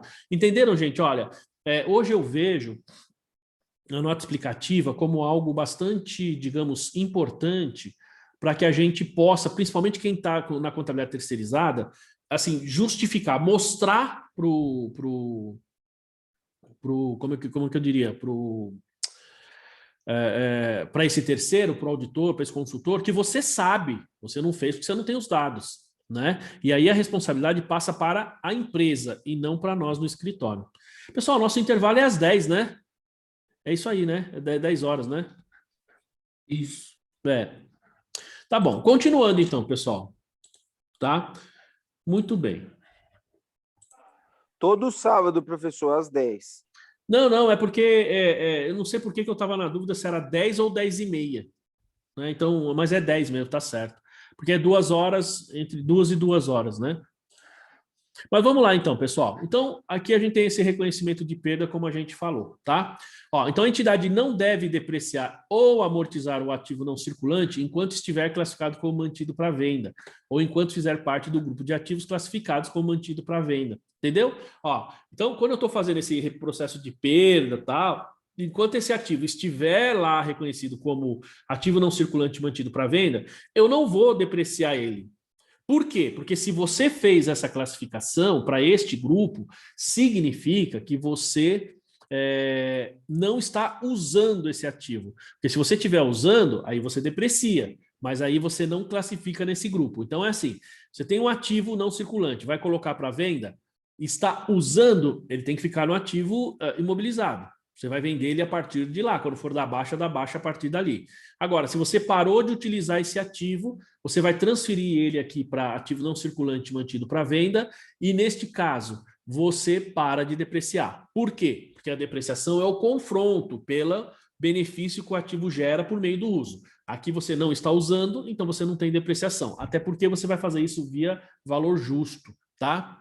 Ó, os juros e outros gastos atribuídos aos passivos, né, classificados como mantido para venda, devem continuar a ser reconhecidos. Então, quando ele está falando de passivo, pessoal, aqui a gente tem duas coisas. Esses passivos que ele fala aqui, na verdade, nós estamos falando de ativos não circulantes mantidos para venda, mas vocês podem reparar que ele fala várias vezes passivo. Eu não sei se isso ficou claro para vocês, mas esses passivos que ele fala é assim, quando você tem um ativo que você coloca para venda, mas ele tem um financiamento atrelado a esse passivo. Desculpa, a esse ativo. Então, em tese, eu vou pegar todo o grupo e colocar lá disponível para venda, porque quem for comprar vai levar o ativo e a dívida junto, certo? E lá no meu ativo não circulante mantido para venda, teoricamente vai ficar o líquido, né? Porque é o valor do ativo menos aquilo que eu devo. Então, paro de depreciar, mas os juros, tal, esse tipo de coisa, ele vai continuar sendo reconhecido na despesa, tá bom? Ficou claro aí, gente? Ó. E aqui a gente tem alteração no plano de vendas. Ele fala lá no início que, assim, para manter isso aqui, a gente não pode alterar o plano de vendas. Pode acontecer? Pode. Vamos ver o que ele vai falar aqui, ó. Então, se a entidade tiver classificado um ativo como mantido para venda ou como mantido para distribuição aos proprietários, mais os critérios 7 a 9, para mantido para venda, ou do 12, mantido para distribuição, é que esses 7, 9 e 12 são aqueles itens que ele fala dos critérios que você tem que reconhecer. Então, é manter para venda, administração disposta a vender, valor justo, tudo isso. E aí ele fala de ter o plano de vendas. Ó, já não estiverem mais satisfeitos, a entidade deve deixar de classificar o ativo ou grupo de ativos como mantido para venda ou como mantido para distribuição. Tá? Então, ele está lá, mas se ele não atender um desses itens, ou seja, eu não atendo mais o plano de vendas por algum motivo, então ele tem que voltar a ser classificado na conta inicial que ele estava. Se a entidade reclassificar um ativo ou grupo de ativos diretamente de mantido para venda para mantido para distribuição ao proprietário, ou diretamente o contrário, né? De mantido para proprietário para venda, então a mudança na classificação deve ser considerada como continuação do plano. Então, nós temos duas coisas aqui. O primeiro parágrafo aqui, ele diz assim, então, se você tem um item que está lá mantido para venda e esse item, você, por algum motivo, não atende mais aqueles critérios todos que a gente viu na quinta-feira, como o sócio disposto, o valor justo, você tem o plano, você já está buscando um comprador, você tem uma intenção firme de venda, o valor é um valor justo, um valor que pode ser vendido, né? Bom, aí, nesse caso, olha o que acontece. Eu vou reclassificar e ele vai voltar para a minha conta original. Agora, se eu tenho um ativo que ele está disponível para venda, né, e eu transfiro ele, eu vou, em vez de vender, eu vou negociar com o sócio, então ele vai passar de disponível, ativo não circulante mantido para venda, como para distribuição para o sócio. E aí você não tem uma alteração do plano, você só tem uma reclassificação lá no ativo circulante, não muda nada, tá? E aí, por último, pessoal, a gente começa aqui as divulgações, né? Se eu não estou enganado. Ó, então, ela tem que apresentar e divulgar informações que permitam aos usuários das demonstrações, então, avaliar os efeitos financeiros das operações descontinuadas e das baixas de ativos não circulantes mantidos para venda. Então, eu preciso divulgar o máximo possível, certo? Então, aquilo que eu coloquei como ativo circulante mantido para venda, ele vai detalhar aqui, mas aquilo que efetivamente foi vendido, aquilo que foi colocado lá como operação descontinuada, tudo isso, tá? Ó, então, aqui ele fala de operação descontinuada. Então, aqui ele vai detalhar um pouquinho dessa operação descontinuada e depois ele também vai falar a questão da divulgação só de operação descontinuada. Esse item aqui, gente, ó, é a divulgação, digamos, dos ativos não circulantes mantido para venda. E aqui nós vamos falar de operação descontinuada. Então, ó, uma operação descontinuada é um componente da entidade que foi baixado ou está classificado como mantido para venda, tá? E representa uma importante linha separada de negócios ou área geográfica de operações. Por exemplo, eu tenho uma empresa que vende lá no Nordeste. Eu estou aqui em São Paulo, mas eu tenho uma filial lá no Nordeste. Então, eu vou parar de produzir lá no Nordeste. Ou vou mudar a minha empresa aqui de São Paulo para o Nordeste e vou fechar aqui em São Paulo. Então, veja, aí eu tenho uma operação descontinuada, tá? Eu tenho uma linha a Ford, é uma operação descontinuada, ela está voltando para o Brasil. E aí é digamos assim, ela está falando de negócio e da área geográfica. Então, no Brasil não vai atender mais. A gente pode pensar em área geográfica, considerando a Ford lá fora. Eu posso falar também de uma linha de produção. Então, quando a gente tem um veículo que deixa de ser produzido, pessoal, a gente tem uma operação descontinuada, né? E hoje, gente, ó, isso aqui é bem importante, porque se a gente for pensar, não sei se vocês já fizeram estudos aí relacionados à gestão, então a gente tem, talvez o Alex, né? A gente tem aí ou as meninas também que fizeram controladoria, a gente tem a questão, por exemplo, do ciclo de vida dos produtos, né? Antigamente, pessoal, a gente comprava uma geladeira e ficava com a geladeira há 20, 30 anos. Às vezes, a geladeira era dos pais, o cidadão casava e a geladeira ficava para ele, né? A geladeira, só um exemplo, a geladeira durava muito. Hoje, a gente não tem mais essa situação. Hoje, tudo quebra com muita facilidade. Por quê? Porque o ciclo de vida dos produtos diminuíram. Então, é muito comum a gente ter digamos assim, essas operações descontinuadas. Por quê? Porque tem fábrica que está mudando de produto o tempo todo. Tá? E está mudando, vamos falar assim, de plataforma de produção o tempo todo para atender mercado, atender demanda, né? Tudo isso. Então, é bastante comum hoje essa chamada operação descontinuada. Ó, é parte integrante do único... A Fabiana... Né? Ó, é parte integrante de um único plano coordenado para a venda de uma importante linha separada de negócio ou área geográfica, ou é uma controlada adquirida exclusivamente com o objetivo de revenda, tá? Tudo bem, Fabiana? Seja bem-vindo aí à aula, tá? Muito bem. Você perdeu aí umas discussões boas, hein? O pessoal aqui estava esculachando aí, né? Os auditores, hein? Muito bem. Vamos lá.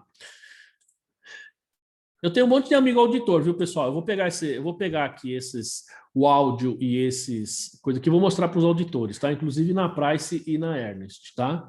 Manda lá, professor. Vou falar assim, eu vou falar assim, ó, vocês auditam essa empresa aqui, ó. Olha só. Então... Manda na Ernest, eu te dou os nomes ainda. Fica né? Eu tinha muito aluno da Ernest, da Ernest. A KPMG nem tanto, mas muito da Ernest e vários da Price lá na Trevisan, né? Quando eu dei aula. Fazer uma ressalva, hein, professor? A Price ela é bem organizada. O sistema deles para você mandar documentação é muito bom. A Price é diferenciada. Só que o pessoal é mais arrogante também, né? Mas os caras são mais... A empresa é mais organizada, assim, dá para perceber. É muito boa, realmente. Né? A gente trabalhou com uma equipe lá há bastante tempo, então... Existe um dado momento que já era amigo. Sim, isso acontece realmente, né? É que a gente não pode ver o auditor como inimigo, né, pessoal? Mesma coisa advogado, gente. A gente, muitas vezes, principalmente quem está em escritório de contabilidade, a gente vê... Eu não, né? Mas tem muita gente... Mas já vi também. É que a gente evolui, né? Se aprende que não deve ser assim. Mas tem muita gente que vê o advogado como um inimigo, cara. O cara que é contra o contador e que só quer ferrar o contador. Não é assim, né? Claro, tem cara arrogante? Tem. Uma boa parte é arrogante? Talvez até a maioria. Mas também tem gente boa, tem gente legal, tem gente que é parceiro, né? E eu sempre vejo eles como parceiro, até que mostra o contrário, né? A Fabiana falou, os advogados são meus melhores amigos. Olha lá, tá vendo? Né? Exatamente, a gente tem realmente... que mudar um pouco a nossa visão, mudar os nossos óculos, né?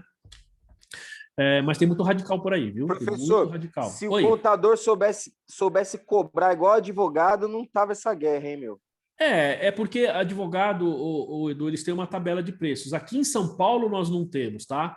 Nos outros estados, as empresas contábeis, ela tem tabela de preço. Quem emite é o próprio CRC regional. tá? Eu sei que tem no Ceará, eu sei que tem no Rio Grande do Sul. Então, você tem vários estados. Se, por exemplo, eu quero saber dar preço lá no escritório. Você pode pegar essas tabelas. Lógico que fica, sinceramente, eu já fiz uns testes, acaba ficando muito caro com relação ao que a gente tem no mercado. Vamos falar assim, é o valor justo, que a maioria cobra. Mas, assim, se nós tivéssemos aí um padrão, mas não tem. Ô, professor, não é nem isso, assim, a tabela de preço. É, por exemplo, o seguinte, se você passa um processo para o advogado, ele já vai falar, ó, para eu ler o processo é tanto, isso é tanto, é tanto. O contador, o cara chega para você e tira uma dúvida, você faz toda a análise da empresa do cara só antes de começar o trabalho. Então, eu tenho evitado fazer isso, Edu. Eu fiz muito isso, mas eu tenho evitado. A pessoa, vamos fazer, dá para fazer. Como? Dá para fazer, vamos acertar que a gente faz. Porque é o que você falou, a gente tem esse hábito. E eu fiz isso por muito tempo, não faço mais, ou pelo menos tento não fazer. A não ser que seja uma pessoa que você conheça, né? A pessoa outro dia ligou aqui para mim e falou, não, para abrir uma empresa, porque não sei o quê, porque você foi indicado, tal. Eu falei assim, dá para fazer, dá para regularizar, tal, eu ajudo. Eu ainda falei, fica R$ 1.200, certo?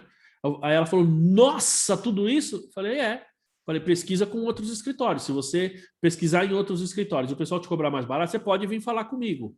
Eu até posso cobrir a oferta, desde que não seja nada também fora da realidade, né? Ver se a pessoa voltou. Não, porque eu justamente não fiquei falando, você precisa fazer isso, você precisa fazer aquilo, tem que fazer. Não, porque a gente tem esse hábito, você dá toda a explicação para o cidadão. Aí sabe o que o cara faz? Né? O Carlos, a Fabiana, a Daiane, a Márcia principalmente aí, que está à frente dos escritórios, né? Eu também, o que a gente faz? A gente dá toda essa dica para o cara, aí ele vai num escritório de contabilidade que o cara cobra mais barato, ele já fala para o cara, isso aqui tem que fazer assim, assim, assim. O próprio cliente já fala para o contador que tem que ser feito, entendeu? Por quê? Porque o outro... Professor, eu já vi do cara ligar no escritório, aí o contador já fala assim, então me passa seu CNPJ aqui, que eu já dou uma olhada, entrou no ECAC, não sei aonde, levantou tudo, o cara, obrigado, eu vou ver. Entendeu? Advogado não faz isso. Trabalhou de graça. Exatamente. Advogado não faz isso, não. Bom, mas vamos lá. Então, aqui no caso, pessoal, veja só, ele falou operação descontinuada. Então, a entidade deve evidenciar, tá? O montante único na demonstração do resultado, compreendendo o resultado total após os impostos, o imposto de renda das operações descontinuadas. Então, se você olhar a DRE, pessoal, você vai ver que lá no finalzinho, ele fala, em um montante único, ou seja, você vai ter lá uma linha única falando do resultado da operação descontinuada, tá? E 2, os ganhos ou a perda após o imposto de renda, reconhecidos na mensuração pelo valor justo, menos as despesas de vendas. Aí ele fala aqui, ou na baixa de ativos, do grupo de ativos mantido para venda, que constituam operação descontinuada. Então, isso vai ter que ter uma linha, pessoal. Se vocês lembrarem que nós falamos já da DRE, lá embaixo, a gente tem assim, resultado da operação, o resultado da operação continuada, aí você tem resultado líquido das operações descontinuadas. Naquela linha é que você vai mostrar tudo isso daqui, tá? Por quê? Porque se ela está descontinuada, gente, essa operação, ela não pode afetar a minha análise como gestor, como tomador de decisão, por conta do, digamos assim, de novos... outros resultados que vêm da operação continuada. Então, a gente precisa separar esses resultados. Porque se essa operação descontinuada, seja positiva ou negativa, ela interfere, como era feito antes no Brasil, tá? Ela interfere nessa operação continuada, você não sabe o quanto ali você tem de operação que vai continuar gerando benefício para você e o quanto de operação é algo que já, digamos... o quanto de, como é que se diz?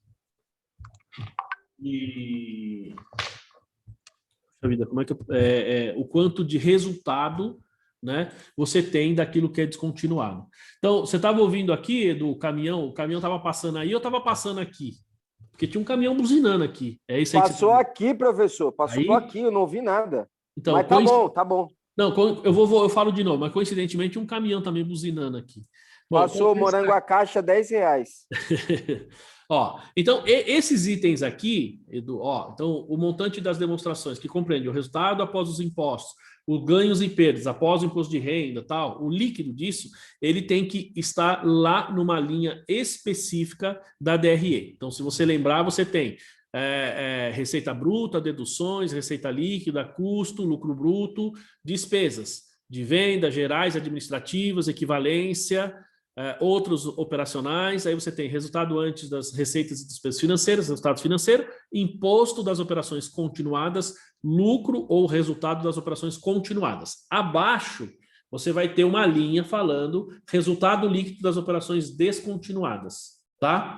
E aqui é um negócio interessante, gente, que você vai ter isso numa linha e aí você vai ter o lucro líquido. Então, a gente precisa tomar muito cuidado com essa operação e com a tributação dela, tá? Porque, por exemplo, na DRE, você vendeu um produto que, teoricamente, deveria ser operação, ele deveria estar lá em cima na DRE, se ele faz parte de uma operação descontinuada, no meu entendimento, ele tem que estar nesse grupo aqui. Só que a tributação dele, gente, vai ser junto com aquela operação lá. Então, não é porque é operação descontinuada que você não tem imposto, tá? Se você tem uma venda, ainda que seja descontinuada, se for bens, ganho de capital, dependendo do caso. Se for venda de estoque, ainda que de uma operação descontinuada, é receita operacional, receita normal, receita bruta, você vai ter que tributar normalmente, tá? Então, precisa ficar atento a esse detalhe aí, tá? Aí ele fala aqui, ó, então ela tem que evidenciar, ó, uma análise da quantia única, né, referida na linha A. Porque quando você vem aqui na linha A, ele fala, ó, montante único na demonstração, tá? E aí o resultado ou os ganhos e perdas. E aí ele fala, ó, essa análise, as receitas, as despesas e o resultado antes dos tributos, as despesas com os tributos sobre o lucro, se tiver lá tributo sobre o lucro, de acordo com o CPC 32, ganhos ou perdas reconhecidas na mensuração aí pelo valor justo, né? As despesas do imposto de renda relacionada com esse item aí do CPC 32, né? A Daiane está falando assim, bom, no plano da receita para o SPED tem um grupo de contas só para operação descontinuada. Então, tá vendo, Daiane?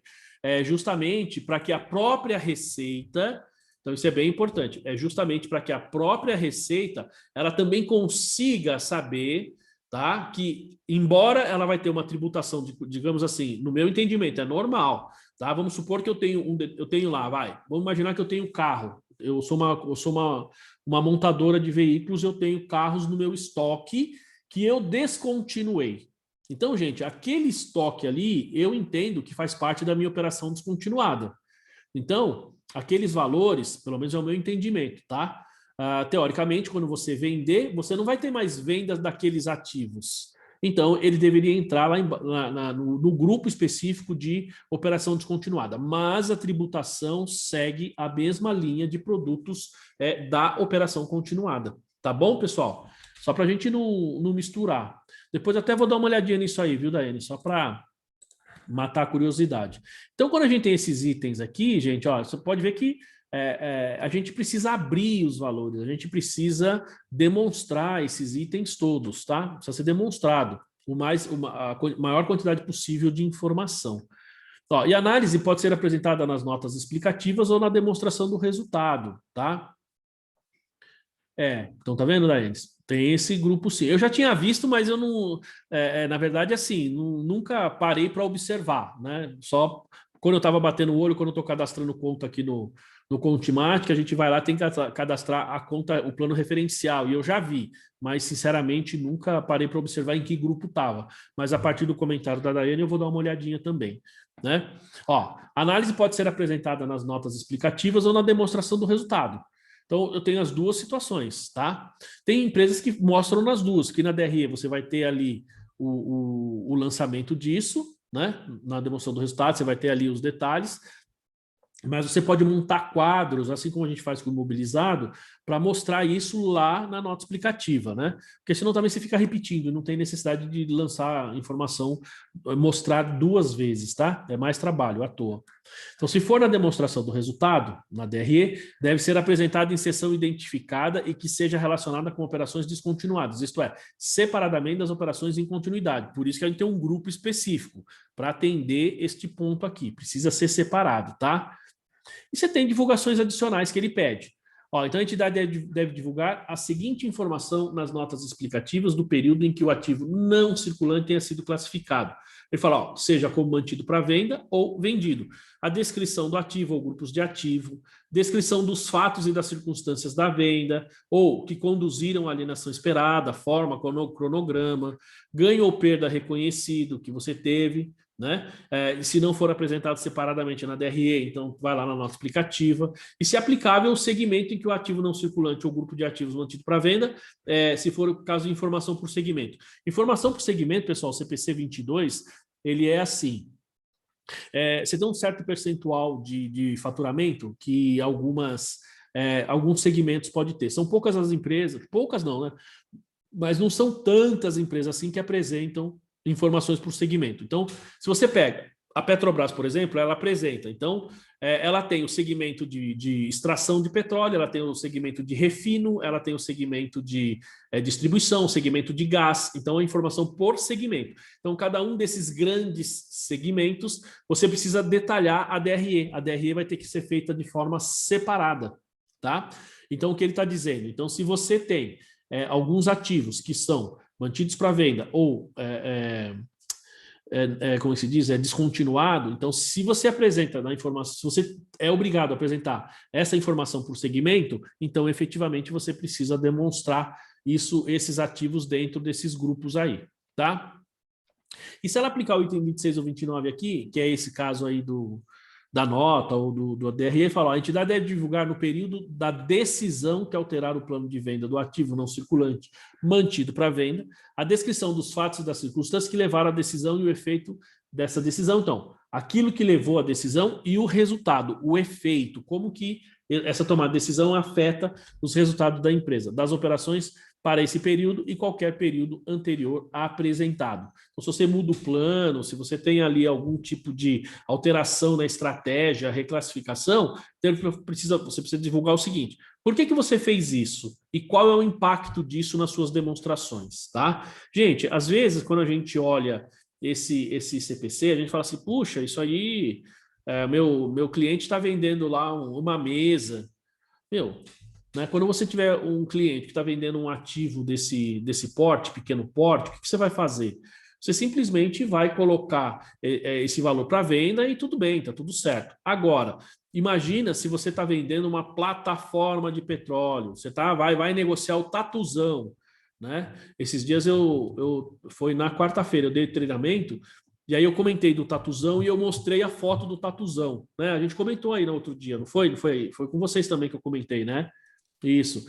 A foto do tatuzão, assim, a imagem, aquele negócio é muito grande, é gigante aquilo, né? Então, vamos supor que eu vou colocar esses bens para venda e você para de usar até vender. Então, imagina o impacto, que você diminui depreciação, né? O benefício que isso vai ser gerado diminui bastante até o momento da venda. Então, tem imóveis, né? Às vezes você tem imóveis aí que são bem caros, relevantes, então a gente precisa tomar esse cuidado.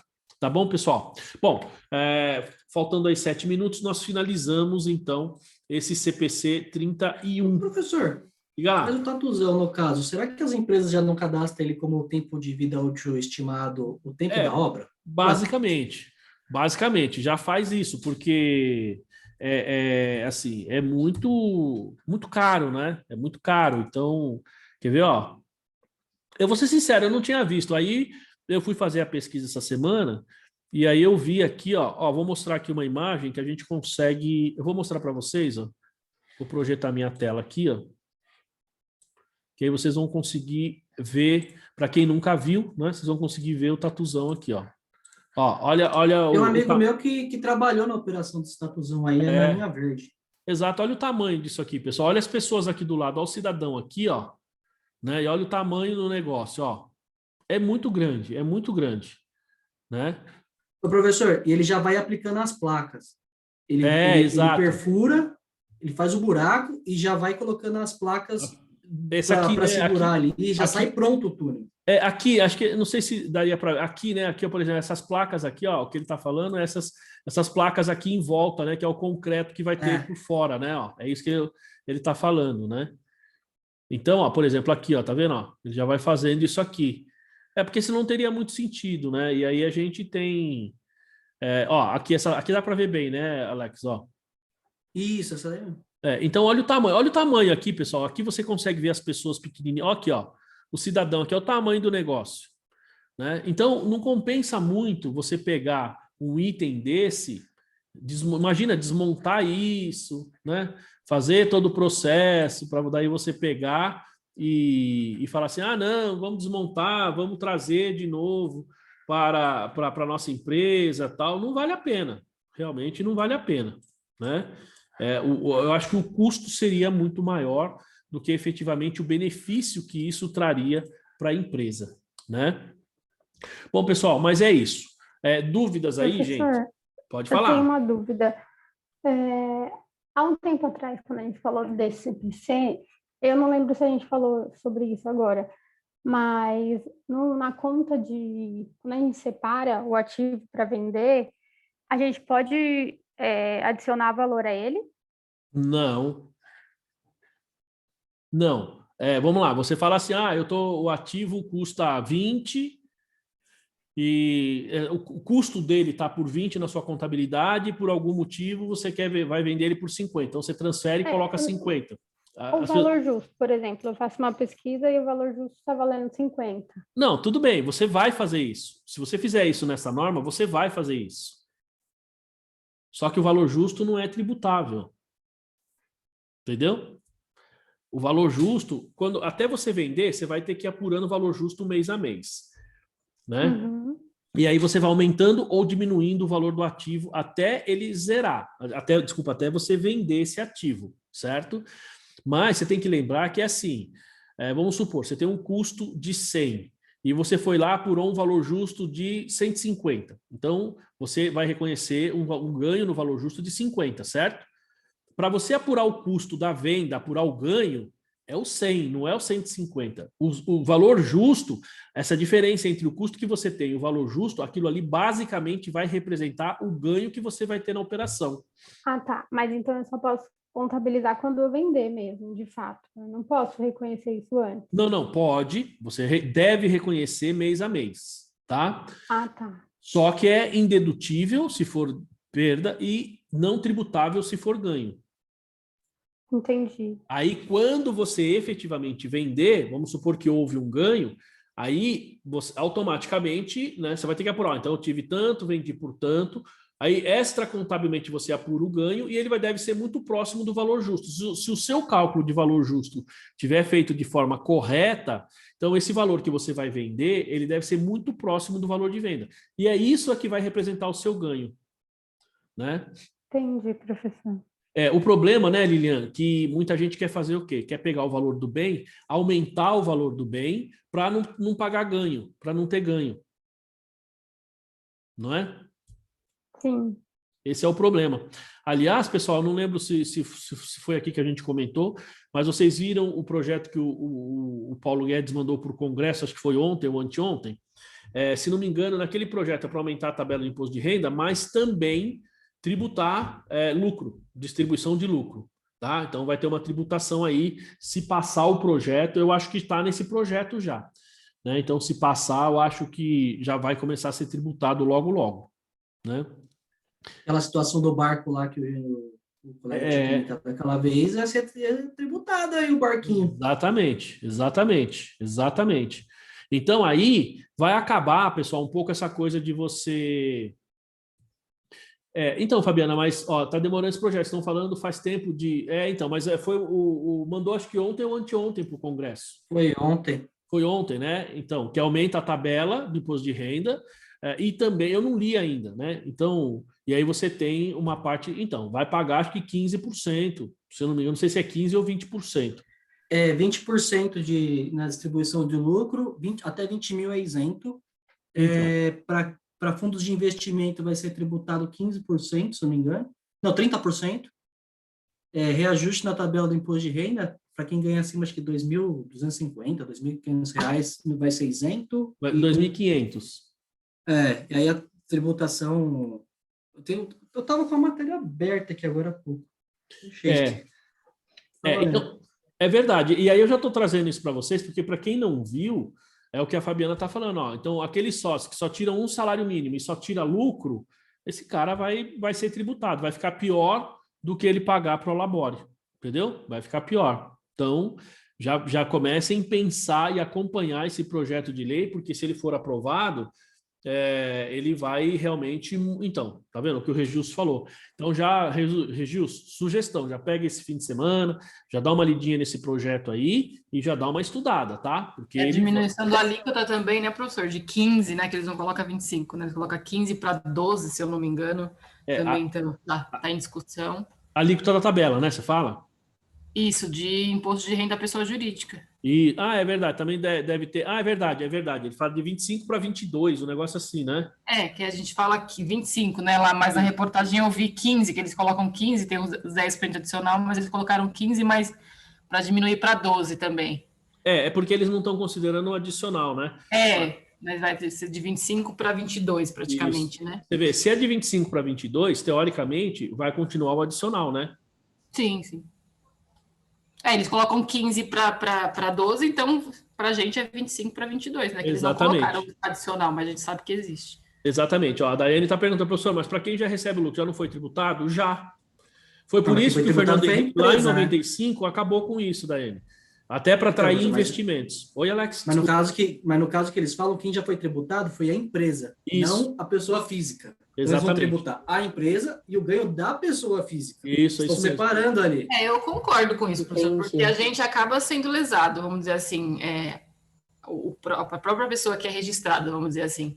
A gente tem milhares de desconto, né? Agora, quem é empresário, eles acabam tirando, quem tem grana, acaba não pagando nada e tirando lucro. É isso que acontece no Brasil, não é a empresa foi tributada. Existe que é o cara que não ganha muito, ele não paga imposto porque ele tira por lucro. A gente sabe, quem trabalha em escritório mais ainda. Isso. É assim. E quem é a gente que é assalariado, enfim, acaba pagando por eles. Perfeito. É isso que acontece.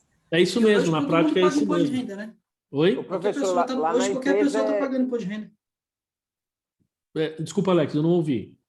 Hoje qualquer pessoa está pagando imposto de renda. Exatamente. Você ganha R$4.000, está pagando 22%. É um absurdo. É isso mesmo. Lá na empresa eles tiram pelo JCP.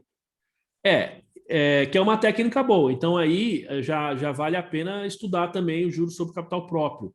Você tem uma metodologia de cálculo. Não tem mais.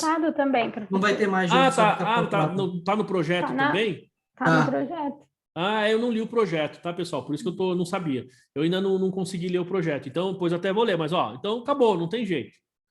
Sabe quem detalhou esse projeto legalzinho? Deu um resumo bom? O Thiago Nigro. Ô, Alex. Eu vou dar uma olhadinha.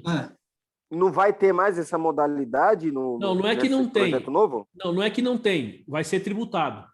Tá. Já era. Retirou, fez retirada de lucro. Então.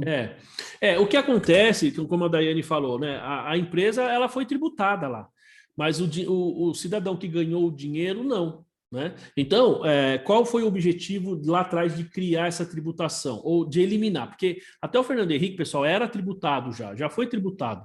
Depois o Fernando Henrique eliminou. Por quê? Porque o Fernando Henrique, quando presidente, ele queria atrair novos investimentos para o Brasil. E isso trouxe, na época, investimentos, né? Você vem com empresa, por quê? Porque é atrativo, o cara fala assim, então eu tenho uma empresa lá fora, ela está aqui no Brasil, ela paga o imposto e aí esse dinheiro vai livre lá para fora, para a matriz, entendeu? Uma vez que vai livre, a empresa lá fora está ganhando, né? Aí não precisa necessariamente, dependendo do país que ela tiver, tem acordo com o Brasil, não precisa tributar lá de novo, certo?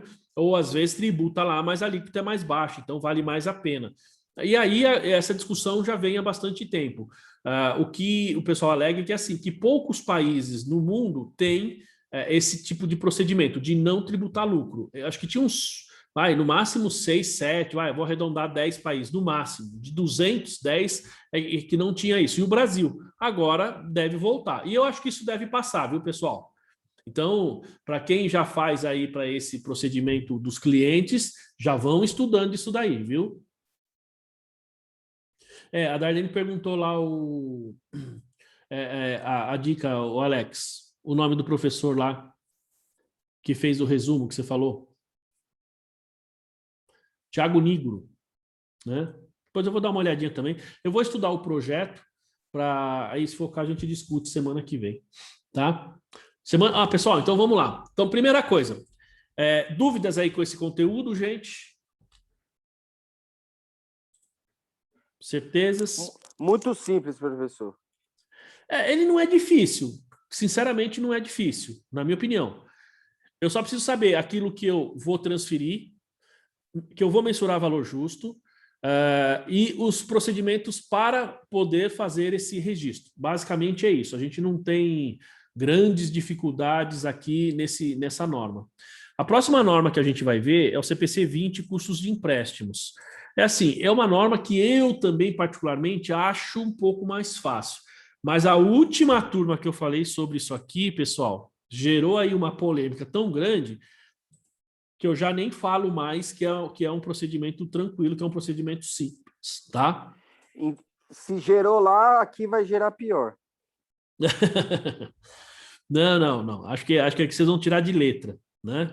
Acho que vai ser fácil. Um lado bom também desse projeto aí que vai acabar com come-cotas nas aplicações. É verdade, isso eu vi. Eu vi uma tabelinha que eliminava o come-cotas. O come-cotas é uma aplicação que, a tributação é pesada, né? Porque acho que é março e setembro, né, Alex? Ou novembro? Maio e novembro. Maio e novembro, né? Ele ia lá e diminuía o nível do seu investimento. É complicado isso daí, né? Ele antecipa, né, o recolhimento. Você nem realizou. Toma. Você nem realizou o ganho e ele já está tirando o seu rendimento, né? É fogo. Bom, pessoal, vamos lá. Vamos dar uma paradinha. 2 perguntas. Hoje, o nosso tema, eu tinha feito esse comentário no início, não estava todo mundo. O nosso tema é esse que nós vimos, tá? Então, são 2 aulas para esse tema. Vocês querem agora, depois do intervalo, continuar aqui, a gente começar a outra norma? Lembrando que semana que vem não tem aula, né? Porque é o primeiro sábado do mês. Vocês é que sabem. Se vocês falarem assim, não, professor, né? Por mim, tanto faz, professor. Estou tanto tempo sem assistir sua aula que eu estou com saudade. Vocês é que sabem. Senão a gente dá os 20 minutinhos e volta e fala. Ou, se vocês preferirem, a gente segue o ritmo normal do calendário. Oi? Desculpa. Mas vai ficar muito espaçado uma aula da outra? Desculpa, vamos... Como é que é, Lilian? O Alex comentou, se não vai ficar muito distante uma aula da outra, a gente começar o tema hoje e só daqui 2 semanas. Fica. Eu acho que fica. Eu não tinha nem pensado nisso, Lilian, mas você tem razão, fica distante. Porque a gente vai falar hoje e vai deixar sem ser semana que vem na outra. Vai ficar aí distante, sim. Partiu feira tomar café. Oi? Pensando assim, é melhor deixar para outra. E aí... Partiu pastel. Esse Alex é foda. Partiu o pastel. Aí sim. Ó, eu tô falando isso porque nós estamos dentro do cronograma, tá? Se tivesse fora do cronograma, eu ia falar, não, pessoal, vamos manter, mas a gente tá dentro do cronograma, tá seguindo na linha normal. Então, se for deixar... E aí, lembrando que é dia 7, dia 10, dia 3, semana que vem não tem aula. Professor, só para cortando aqui, eu tava pensando uma coisa, pessoal que é de escritório, eu tenho um conhecido aí que ele abriu um escritório virtual. A princípio está indo bem. E, isso aí não é uma ameaça para os escritórios contábeis, já que eles vêm com a mão de obra baratinha, safada, na verdade. Eu fico imaginando isso aí, qual a ameaça que isso representa, se é que é uma ameaça, né? Alex, com licença, professor, eu vou contar um pouco da minha experiência. Pode falar, Fabiana. Contabilizei, né? Pessoal, deixa eu só fazer o seguinte. Então, eu vou parar a gravação para depois quem for assistir, né? Aí ouve só até a parte do material, tá bom? Então, pessoal, queria agradecer a todo mundo. Então, daqui para frente, a gente vai falar de outros assuntos, aí não necessariamente cabe aí na gravação, tá bom, pessoal? Então, obrigado aí para